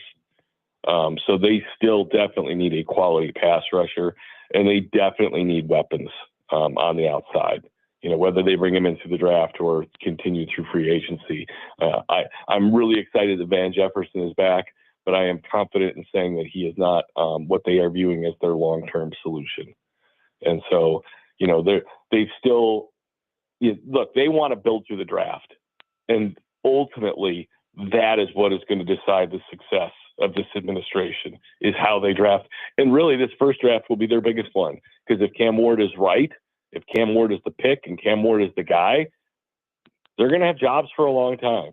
If Cam Ward fails, then they're playing an uphill battle, and they're going to have to figure out another way, and you only get so much time to do that.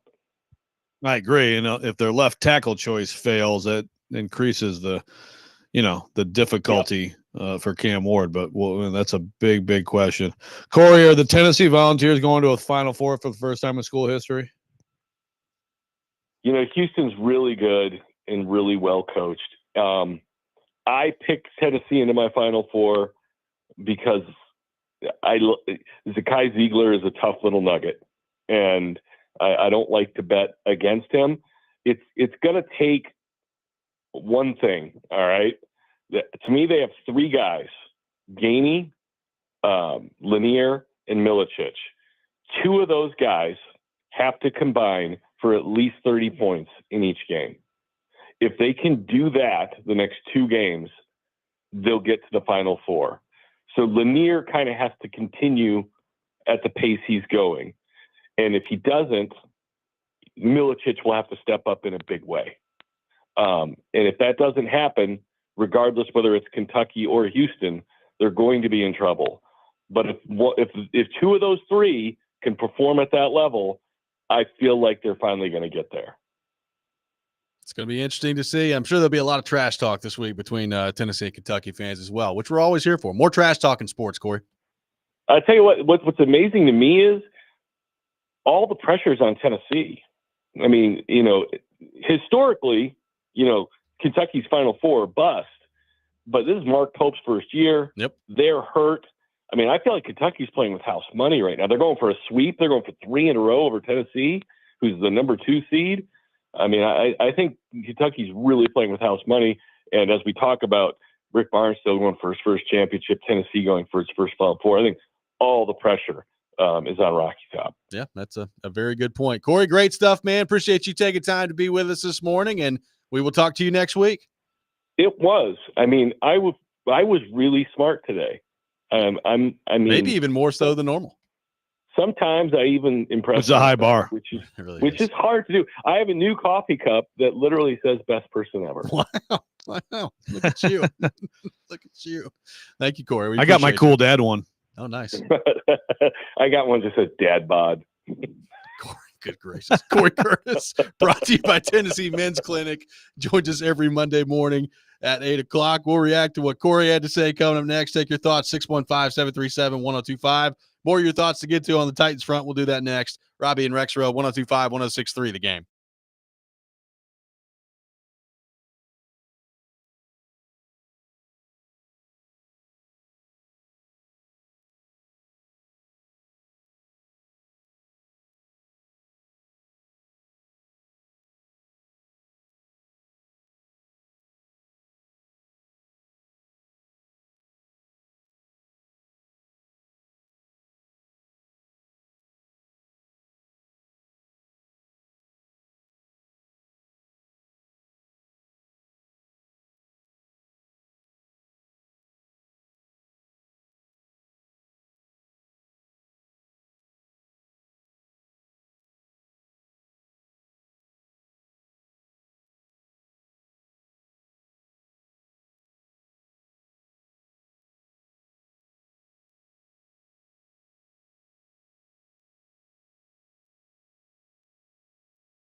Welcome back in, Robby and Rexrode, 102.5, 106.3 The Game. Got some tickets to give away to see Mark Normand at the Ryman Auditorium coming up on Thursday, April the 3rd.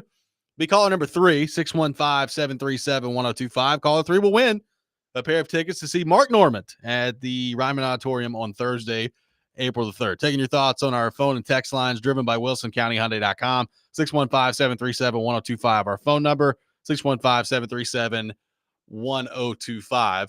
I joined Corey Curtis, and the shock level would be pretty high if Cam Ward is not the starting quarterback for the Tennessee Titans once this NFL draft is all said and done. How much do you think, we talked about the pro day today for Cam Ward down in Miami. How big a deal is that in terms of what Corey brought up of watching him operate in his environment, how he interacts with his teammates, like as you kind of revisit past drafts and people that you've talked to about that, how important do you think something like that is for an NFL franchise, particularly at that position when you're talking about evaluating a quarterback? Yeah, no, it's a deal for sure. I did for CJ Stroud's pro day. I went there and I sort of followed Rand Carthon around. Back in the glory days, the Rand era just beginning, folks. Yes. Get excited. But I kind of followed him around, and of course Vrabel was there too. Vrabel all in there playing grab ass, all the Ohio State people. Oh, Vrabel, oh yeah. He's sitting there. I remember actually he was sitting there like talking to athletic director Gene Smith for a long time, and I think I might have even like tweeted out a picture like, "Ooh, watch out, folks! Is Gene Smith having an informal contract talk with Mike Vrabel right now?" But yeah, I remember talking with Rand about that at the time. It's like yes, you're sitting there, you're watching CJ Stroud throw the ball, and the Titans were there for other people too. There was a ton of talent on that field that day. We were watching Marvin Harrison Jr. like, whoo, that kid's going to be pretty good when he gets in the league. But he definitely talked about that. Like, it's like, okay, how is he interacting? Even like the equipment manager and the people who work there, just stuff like that. Like, is this a cool guy? Is this a jerk? Like, is this like someone who, has sort of, has his both feet on the ground, has some humility, can get along with people? It's a big deal. I mean, it matters. You can make someone the face of your franchise. You don't want a jerk in that role, and look, at some point talent can overcome a lot of things, but those intangibles really do matter. They do. And again, the bigger story from him throwing the ball today would be if he doesn't throw it well. Like, these pro days, even more so than the NFL combine, Joe, because at the combine, in a lot of cases, you're throwing to guys that you've not really thrown with before. Like, these pro days are designed for you to show well. Like, these are receivers that he is on the same page with, that he's thrown with before. So, like, I have no doubt that Cam Ward's going to go out there today and he's going to look pretty good throwing the football. I would hope so, if you're talking about being in the discussion for being drafted number 1 overall. So I'm not really worried about that. Like, I think from a football standpoint, after having met with him a couple of times, if you're the Titans, and pouring through the film, which at this point that they've done, like, I think your decision as to whether or not you're drafting him from that standpoint is probably made. Like, today you're looking for confirmation of, watching the arm talent in person, watching the ball, come out of his hands and some of the different throws that he can make. But you've seen all those things on film. That, the other stuff off the field, how he interacts with people, how he, treats people, all those things. I think that is kind of what you're looking for today. And then after today, Joe, like, you're less than a month away from the draft, and it kind of feels like your decision, if you're the Titans, probably starts to get made as to whether or not you're drafting him at number 1 overall. Like, sometimes I think it's pretty clear cut. Brian Callahan's talked about this. Like, they knew in Cincinnati that they were drafting Joe Burrow number 1 overall about a day into the process. So it didn't really take a whole lot of effort and work to sift through drafting Joe Burrow at number 1. How much different is that with Cam Ward? I don't know. I can tell you this, like, some of the conversation coming out of the combine, Joe, was about how the Titans, people league wide, and Jordan Raanan from ESPN put this out there. I think Jeremy Fowler put this out there. Like, people league wide after the draft felt like there was a pretty good appetite that the Titans could trade the number 1 overall pick.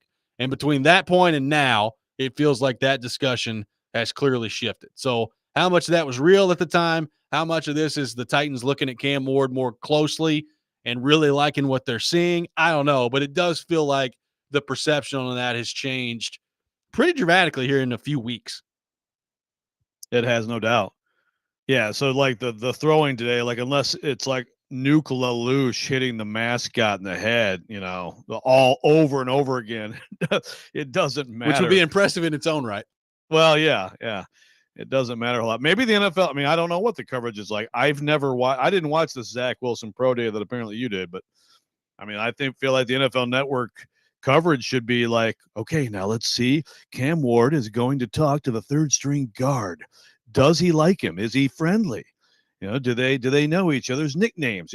Stuff like that. I mean, if that's what really matters, then let's get some in-depth coverage on that. I've got a texter saying, you got to read the tea leaves. Cam is a giant. The Giants are extremely desperate. Brinker wants to trade back and draft Abdul Carter. Russell Wilson will be the starting QB after the draft. Okay, hey, if this plays out this way, please leave us your name, texter. I think you're absolutely off your rocker. But if it plays out like you said it, you need to give us your name so we can give you like some kind of a prize. I agree. Leave us your name. I mean, if it ends up going that way, number one, Russell Wilson and PK at a Wednesday press conference could be hilarious. So we'll see what happens on that front. Tighten up, Paul. Yeah, Tighten up. Yeah, thanks. Some news on the Titans front, Joe. Ian Rappaport putting this out there. The Titans are adding a kicker, signing former Patriots and Commanders kicker Joey Sly. So Sly, most recently of the Patriots, he kicked in New England last year in all 17 games. He was with Washington from 2021 until 2023. Has also kicked for Carolina and for Houston as well. So 28 years old, Joey Sly has been signed by the Tennessee Titans. So Joe just, I guess, signaling at least competition, but maybe the end of the Nick Folk era in Tennessee. Does it? I mean, yeah, I guess. Do you need two kickers on the roster? I mean, it's not like this guy is like competition. Some kid. I mean, I guess you could have competition, but I mean, he's kicked at this point for 6 years in the league. So I don't know. It's interesting. Yeah, that is interesting. Okay, man. I tell you, the last thing, of all the things that the Titans had to work on, specialist was not the thing that I pointed to. Yeah. I don't think any of it, but they're like, hey man, we're not doing a lot with the rest of the roster, but we are changing out these specialists. Interesting. Well, I mean, look, Folk is 40. He'll be 41 coming up in November. Now, I will say, Folk has been outstanding for the Titans. Yes. I mean, of all the problems they've had over the last couple of years, he has not been one of them. I'm looking at, just the overall field goal percentage here. There's a massive difference between Joey Sly and Nick Folk. Now, Folk made 95% of his field goals last year, 95.5. Joey Sly, as I'm pulling up the numbers here, I think was at 78. So there's a pretty big difference there in terms of the accuracy. What would be interesting, like obviously I would assume at age 28, Sly's probably got a bigger leg than Folk does at this point of his career. So are you looking at that if you're John Fossil and the Titans here? But interesting to see what this now means for Folk with Joey Sly coming in. I feel like making field goals is a pretty big part of the job. I agree. Seems like that's important. I've seen a lot of Titans teams where they could not make field goals. And on a team where they also cannot score touchdowns, I would at least like to be able to make the field goals. Yeah. But hey, you can blast it. You can blast it. Guess we'll see. Except for losing Stonehouse. I mean, we'll see what ends up happening there. I mean, Stonehouse with Ackerman in Miami, worth the price of admission by itself. And now the Titans are just adding a bunch of specialists. Going to have all sorts of competition at the kicking and punting games around here.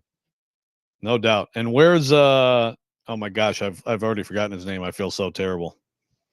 Oh, Where's he? Where's he? You know who I'm talking about? I don't. Last year's special teams coach. What the heck was his name?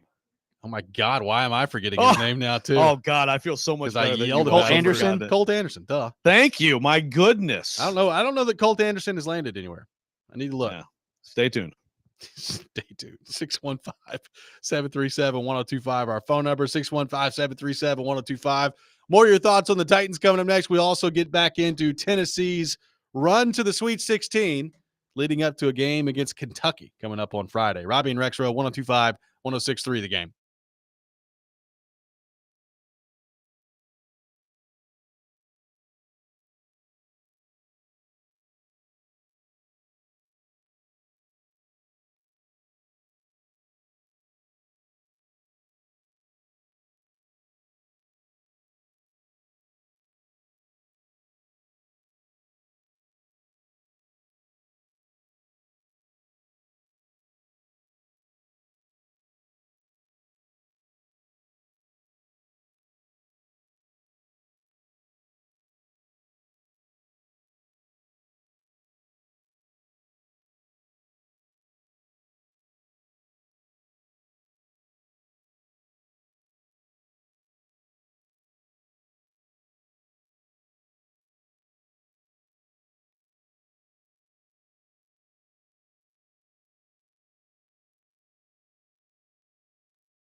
One 1025 The Game and Bavarian Beer House have teamed up to give away tickets to see Billy Idol and Joan Jett and the Blackhearts at Bridgestone Arena in the all-inclusive Eurostone Club coming up on Saturday, May 17th. You can tune in to Chase and Big Joe today during the 9 o'clock hour for the keyword to text in for your chance to win tickets. Bavarian Beer House, located at Opry Mills Mall. Enjoy traditional German beer, brats, giant pretzels, and more in their expansive beer hall and garden. Welcome back in, Robby and Rexrode. We are live from our Busy Bee Plumbing, Heating, and Air Conditioning Game Nashville studios, home of the $99 yearly Beehive membership, where the buzz is always about great service. We're taking your thoughts on the Titans at 615-737-1025. Corey in Clarksville saying He's just doubling down on it. Will Levis going to be the starting quarterback in 2025 for the Titans. I, again, just don't see any way that happens. I think I at this point, Joe, if I'm assigning percentages to it, and this is just me, I could be totally wrong.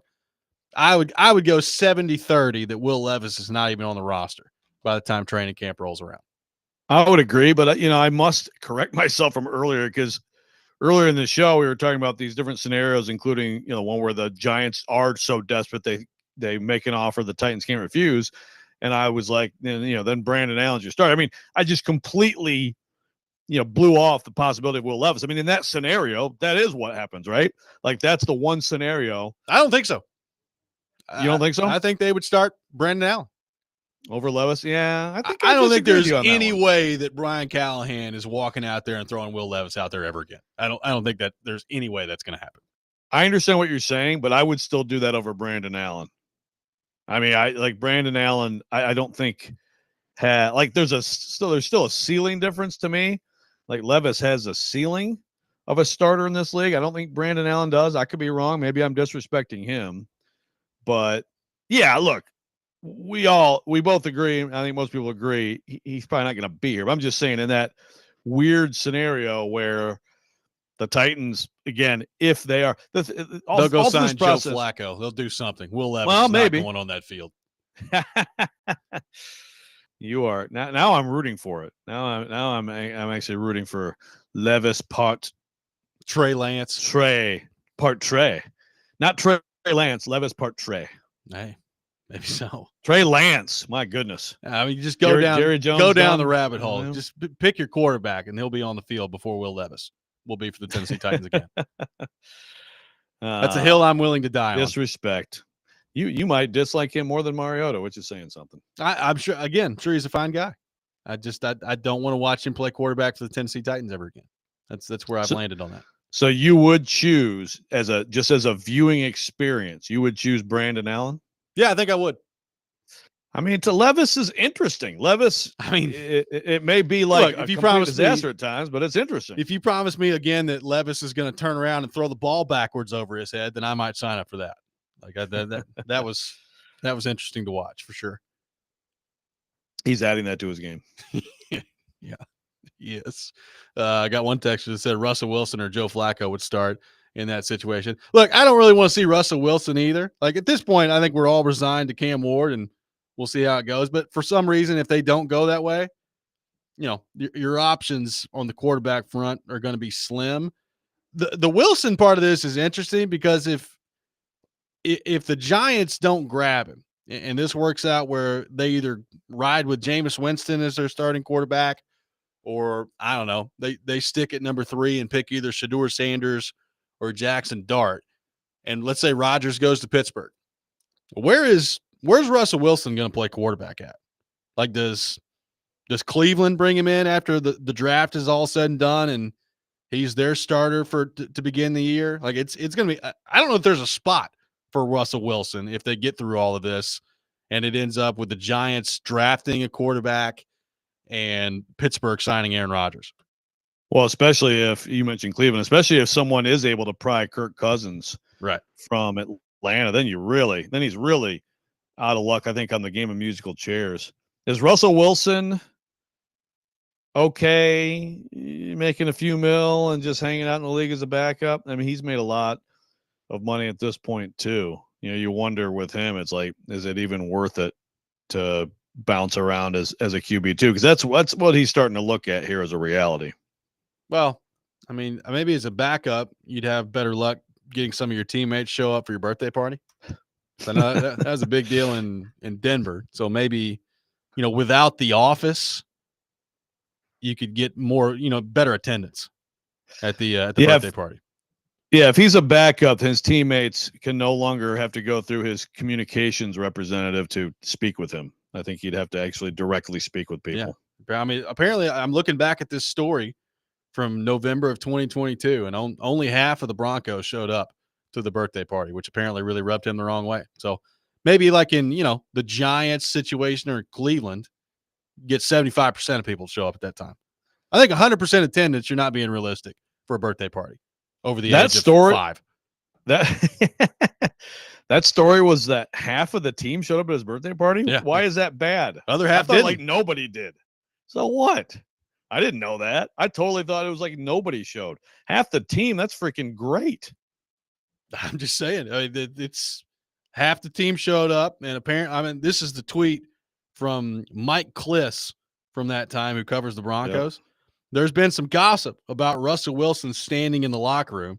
Here's some context. Per source, Wilson's wife, Sierra, threw him a birthday party last night, and it looked like about half the team was there on a player's day off. Why do people have to be so hurtful? This is from Mike Kliss on the text line, or on Twitter from November 30th, 2022. Wow. I don't know, man. I just got distracted by like one of the dumbest texts I've ever seen. But I mean, this is the kind of week it's going to be. What we got? Well, this is a different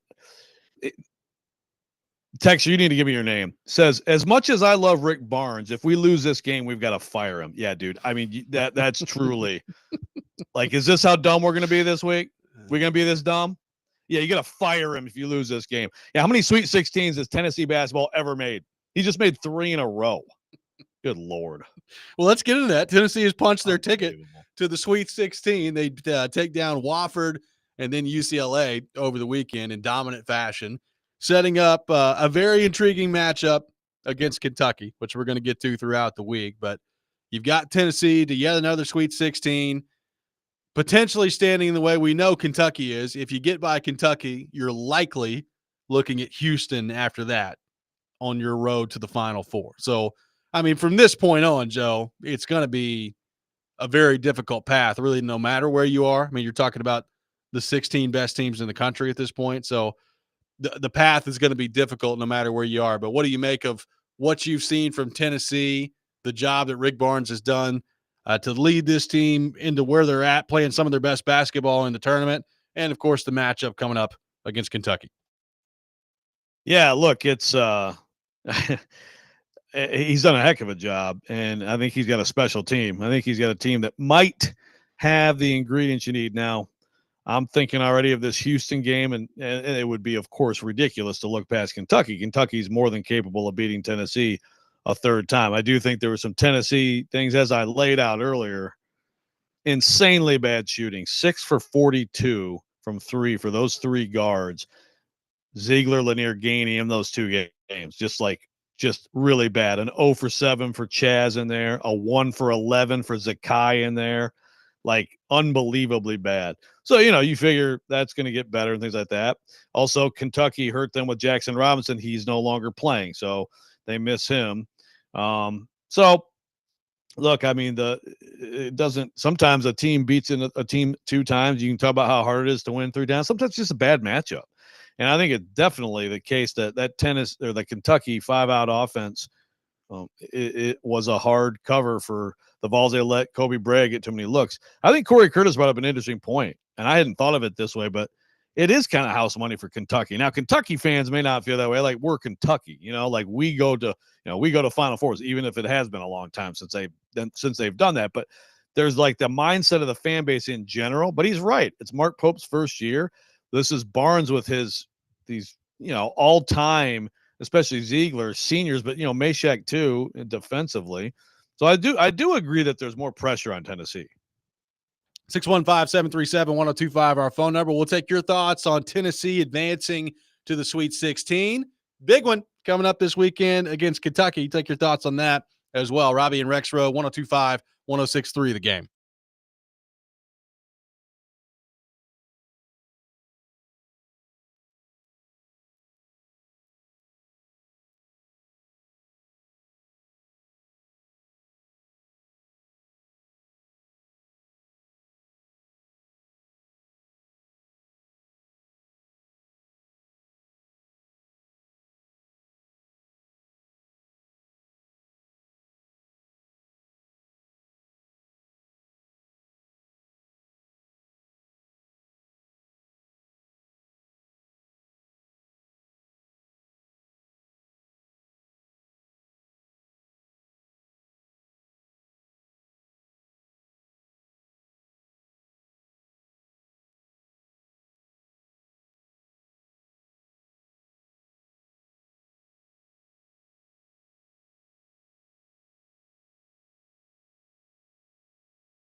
Welcome back in. Final segment of the day. Robby and Rexrode, 102.5-106.3 The Game. Taking your thoughts on our phone and text lines, driven by WilsonCountyHyundai.com. 615-737-1025 is our phone number. Robby and Rexrode, brought to you by First Horizon. Big bank muscle, small bank hustle. Visit firsthorizon.com/get-it-all. Got one texter, Joe, that says, the people calling for Barnes to be fired shouldn't watch basketball. They get no joy out of it. They're just watching for something to cry about. This is from an unnamed texter on the text line. Do we think that the original texter was a Kentucky fan? No. That'd be funny to think. That'd be funny to, hope. But no, I think that there's actually like a segment of Tennessee fans that I agree, frankly, they should just like stick to football, and like every loss is the end of the world in that sport. So, although actually that's not even true now anymore either. Yeah. Like, again, the lack of perspective on, I mean, you should be thrilled with what Rick Barnes has done, and in particular done with this team. We'll see. I mean, it would be a huge disappointment to not beat Kentucky. And I know the other way that's true too, but like the idea that, Rick Barnes is going to be done coaching at Tennessee when he decides he's done, and he has more than earned that. Yeah, it's going to be interesting to see, depending on how this plays out here, what Rick Barnes decides to do after this year. We talked about that last week, though, and as you brought up, some people just don't really view retirement as all that fun. Like, what's he going to do, right? He loves basketball, clearly still loves being around the program. So, in the scenario of them like winning a championship, then I think it's a different conversation. Like, do you want to just ride off into the sunset, riding high? If you're even a Final Four, maybe. But short of that, like, I would expect him to be back next year. Yeah, and this is a topic for another day that's worth really getting into at some point. But there are concerns around the SEC moving forward with the revenue share, because like right now you look at this tournament, 7 SEC teams, Sweet 16, 0 Big East teams. But as you move forward, if you got to have this whatever 22 million, whatever it is, and you got to spread it around among your teams. And the SEC, football is not going to be shorted, right, at Tennessee or at most of these schools. Well, in the Big East, there is no football for the most part to worry about, so over time, does that give them an advantage? But of course, then we could also get into, just go back to, bags of money under the table and things like that, if you need to get players. But it is an interesting thing to think about moving forward when you introduce this revenue sharing, cap, basically. Your texter has responded back that it wants to fire Rick Barnes, and says, no Final Fours, no championships, on top of getting swept by Kentucky and not making the Elite Eight this year. I think it's kind of understandable. Texter, I don't know what you do for a living, but I want you fired. Okay. I'm firing you from whatever your job is. It's just an atrocious take. Atrocious. Again, like, if you're actually a Tennessee fan and not trolling us, wait a minute. Is this Big Joe? No. Okay, it's not Big Joe trolling. Okay, I thought you might have gotten me, Big Joe. No, if you're not trolling here, like, seriously, stop. And you're actually a Tennessee fan, I think that you should be. I take it back. I don't want you to be fired, but I want you to be banned from watching any more Tennessee basketball. Okay, you're done. Just do something else Friday night. Well, again, do you ultimately want to win a championship? That's the goal. Yes, for sure. First off, Rick Barnes is probably your best shot to do that right now. I mean, go look at the history of your basketball program and go look at what he's done. He is far and away the most successful basketball coach you've ever had, and it's not close. Far and away. Right, like Chip from Mount Juliet, it's like, I love Tennessee making the Sweet 16s, but sure would be nice to go farther. Isn't the ultimate goal to win it all? Yes, Chip, but you don't fire him if you don't. Of course you want to do more. I think Tennessee can absolutely get to the Final Four. I think they can win 2 games this weekend. You know what? They get to the Final Four. I mean, if they're going to play in like they did in stretches of this past weekend, That's a Final Four caliber team. So yes, you want that. But again, we're talking about he should be fired if they don't. I mean, it's just at some point, what? Well, again, there's some realization here as to what your basketball program is. Quite frankly, it's not a very good basketball program over the years, but it is with Rick Barnes. Like I don't really understand the thought process here. I guess, you're a victim of your own success sometimes. So like when you raise the bar, Sure. then your fan base expects more. So I get that part of it, but I mean, what are we talking about here? No, and the thing is, the whole regular season Rick thing, which was earned at Texas. He had a lot of teams that underachieved. He got to the Final Four there, but he had a lot of teams that underachieved relative to their seeding at Texas with super talented guys. The famous one, of course, is Kevin Durant, not getting out of the first round. But like his performance at Tennessee, obviously in 2021, that was hugely disappointing. The loss to Michigan was hugely disappointing, but his overall performance in the tournament at Tennessee is good. Is it great? It's not great. You win 2 games this weekend, then we can talk about great. But I just feel like there's so much bracing for the failure. Like if you're a Tennessee fan, you should be enjoying this. This is great to be part of this right now.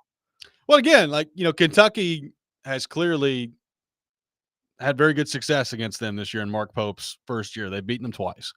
Maybe they come out there and beat them again. I don't know.